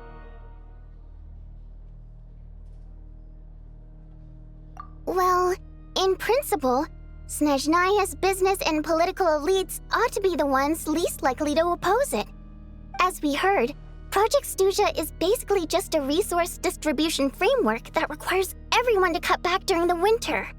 But even if the policy got cancelled, the Tsaritsa's energy needs wouldn't suddenly go down. The extra demand from the public would have to be filled from somewhere. So logically, the factories would have to take the hit. I got a letter from Mr. Mitya just before today's session. He said he's confirmed that there are issues around overtime and excessive energy consumption at the Iskra manufacturing plant. In a situation like this, once the Rooster receives the report, he'll order the factory to halt production and submit to an investigation before issuing a penalty. But that's a week-long process, and thus didn't make it onto the Vetcha agenda this time. I don't think he suspects anything so far.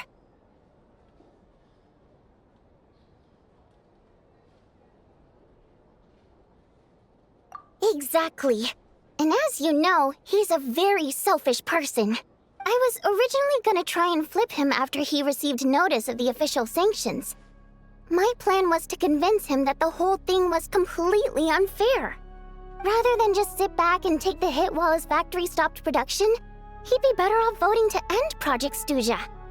At least that way, no one else would be able to make any money either, because all the factories would suddenly have more limited energy to work with. But now, he's already voted against it, which means someone must have used more forceful means to change his vote, just like with everyone else who flipped. Yeah, no one knows why Lilac is so obsessed with ending Project Stuja, but by the looks of it, he's inching closer and closer to success. Lilac must have strong motivations, given how he'll stop at nothing to achieve his goal. Maybe he knows the full truth of Project Stuja. Maybe my next step should be to focus on him. All right. What are your plans for the rest of the day? Shall we head out? Hey, comrade. I noticed you were here during the debate. I didn't take you for a political enthusiast. Greetings, Harbingers. I just happened to have some free time today, and my new friend here thought it might be fun to check out the Vetcha.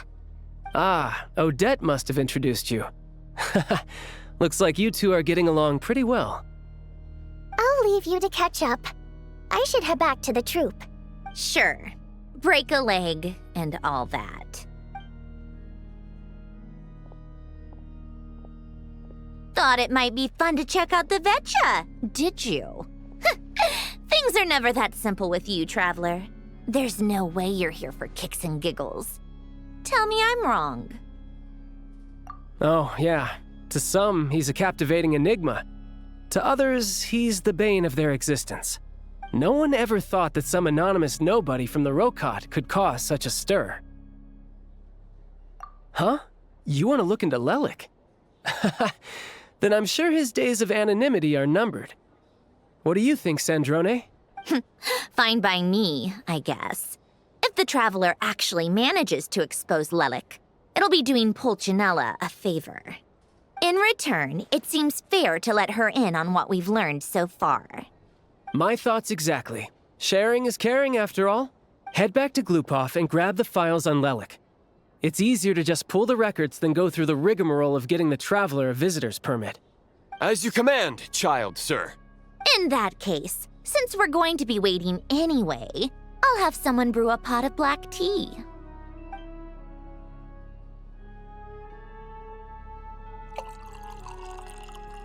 One common thread among the many incidents Lelik has been involved in is that the victims are all too scared to share any real information about him. Clearly, he must have threatened them in some way. His modus operandi is to silently infiltrate the scene and leave a threatening letter behind. But neither the letters nor the crime scenes ever yield any clues to his identity. So all these files have to offer are short statements by the people affected. They don't give us a lot to go on. If nothing else, it shows we're dealing with a trained professional who's versed in counter-surveillance. Yes, and to that point, he often strikes in highly secure locations. The victims are high-ranking and influential people who take their personal security very seriously. Somehow, Lelik slips right into their rooms without making a sound. There's never any eyewitnesses, nor the slightest trace of a break-in. If he can get in and out undetected, it means he can strike without warning. Not that that's ever happened so far, but the thought is enough to scare these people sleepless. It's hard to believe that a human being could pull this off flawlessly every time, so they switched the focus of the investigation to Faye. Unfortunately, no one's found anything yet. Careful, don't underestimate me. Although truth be told, I'd probably find it hard not to blow my cover. Direct confrontation is more my style. We haven't ruled out the possibility of Lelik being human. It's just, there can only be a handful of people in all of Teyvat who'd fit the profile. Faye, on the other hand, plenty would have the ability, but few would have the motive. No, not as strong as me. You'll never find the culprit with criteria like that. Let's go with a little weaker than me. Oh, you hit me right where it hurts. I'll admit, he's strong and meticulous. But can we at least limit this to candidates who have something to do with Snezhnaya? She's just trying to find a reference point. Stop getting fixated on who's stronger than who. But that's the most important thing. In my opinion, anyway.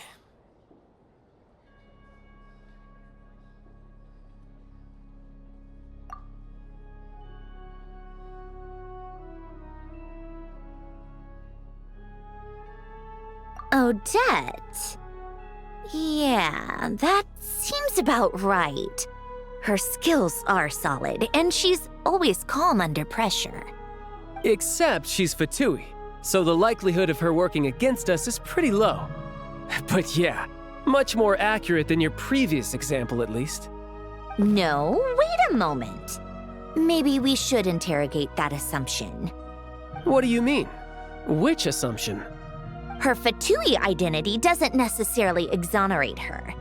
And when you think about it, the Rokot would be precisely what she needs to conceal her identity. Plus, she wouldn't need to be such a pro at covering her tracks. She'd already know where the Fatui will be and when, so she could choose the perfect time to act. Oh, yikes. I was just thinking out loud. Why is this starting to sound like such a convincing theory? Still, what reason could Odette possibly have for trying to call off Project Stuzha? Arlecchino would be the best person to ask. She knows Odette best. Unfortunately, she isn't back yet. Rosaline used to open up to her in private about her struggles with Odette. As I'm sure you can imagine, Arlecchino is quite a lot better with children than Rosaline was. She gave her some tips on how to handle the situation, and Rosaline managed to reach a settlement with Odette before leaving. So I suppose there were at least no lifelong regrets left behind. Beyond that, I don't know the details about that side of things. But I do know that Odette definitely has a motive to hold a grudge against Project Stuzha. The reason being, her father passed away during the early stages of the project. That was back before it had been named Project Stuzha, when things were still being worked out. But in essence, it's remained the same ever since. The more you know. Rosaline was always so self-centered. I never understood why she started paying so much attention to Odette. Is that such a surprise? If you cast your mind back, you may remember that Rosaline and I weren't exactly close. We had tea together a few times, but that was about it. Odette's past is no secret. Her father was a Fatus and her mother was a very famous ballerina. On the surface, it looks like she followed right in her parents' footsteps. But the truth is quite a different story. After her father passed away on a mission, her mother was overcome with grief. She broke her leg during a performance and could never dance again. Odette was only interested in ballet at the time, but this tragedy left the family with both breadwinners gone. They could barely make ends meet.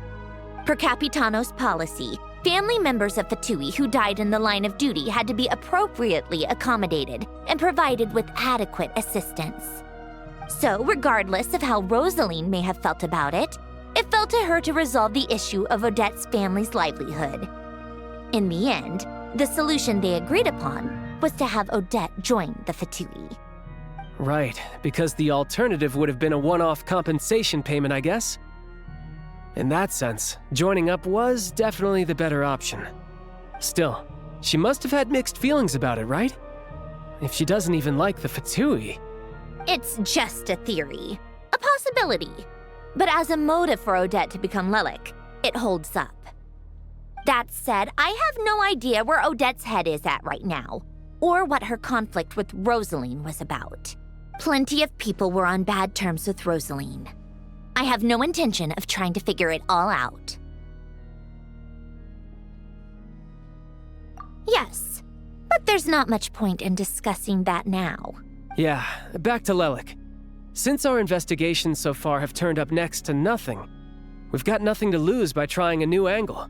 Funnily enough, Tonya and I had actually made plans to go to the theater tomorrow to watch Odette's rehearsal. Unfortunately, thanks to this Lelik situation, I'll be stuck working overtime again. Which means you can go in my place. No point wasting the ticket. Plus, you'll get to meet Tonya. Spirit Seeker. Quite the classic ballet. It was passed down through Odette's mother's family for generations, though it hasn't been performed in years. But Odette's been practicing it diligently, and it's finally ready for a return to the stage. Excitement is through the roof. Tickets for the official performance sold out long ago. Tonya's excited for it too. She's desperate to see it no matter what.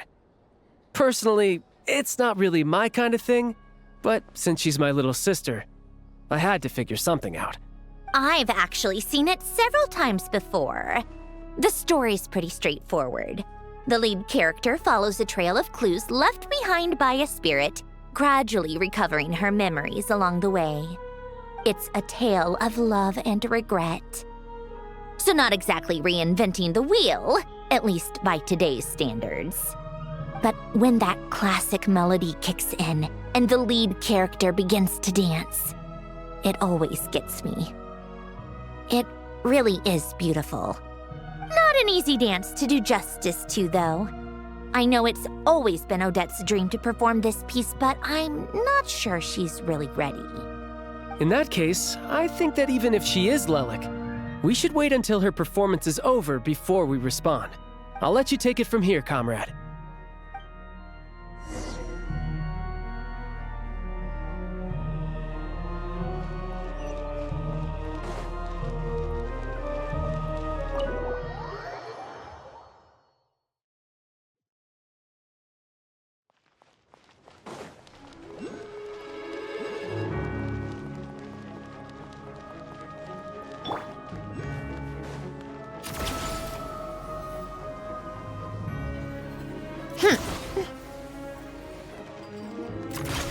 Pick up the pace.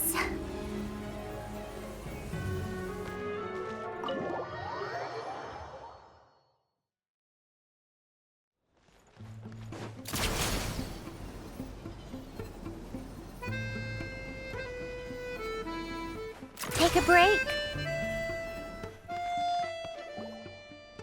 Sounds like you've made a ton of progress today.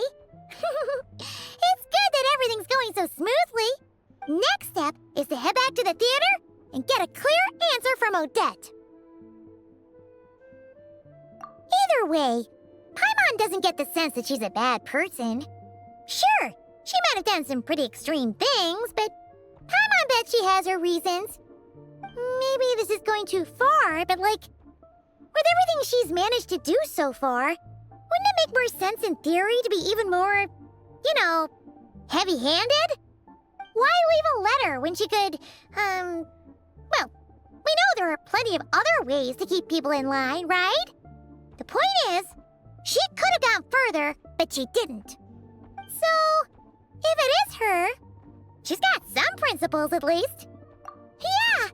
Well, all you can do is follow the facts wherever they lead. No change, really. But that thing Paimon told you about yesterday? Paimon feels like she can sense it more clearly now. Hearing you talk about your day makes Paimon itch for an adventure.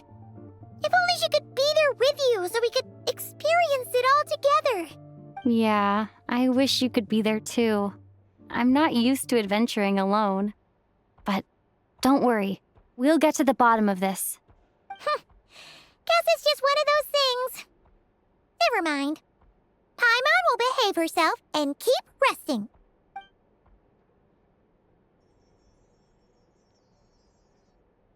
If Odette is Lelek, she may well have inside information on Project Stuja. Her father was involved with the project's early implementation and tragically died in the process. Now, she's dedicated herself to bringing it to an end. It's hard to imagine she could have gotten this far without knowing anything at all about the Tsaritsa's true intentions. When she spoke to us as a member of the Fatui, how much did she let on? And how much was she hiding? Only time will tell. Maybe tomorrow everything will be answered. Hey look! It's snowing! Could be a tough day ahead. Make sure you wrap up warm tomorrow.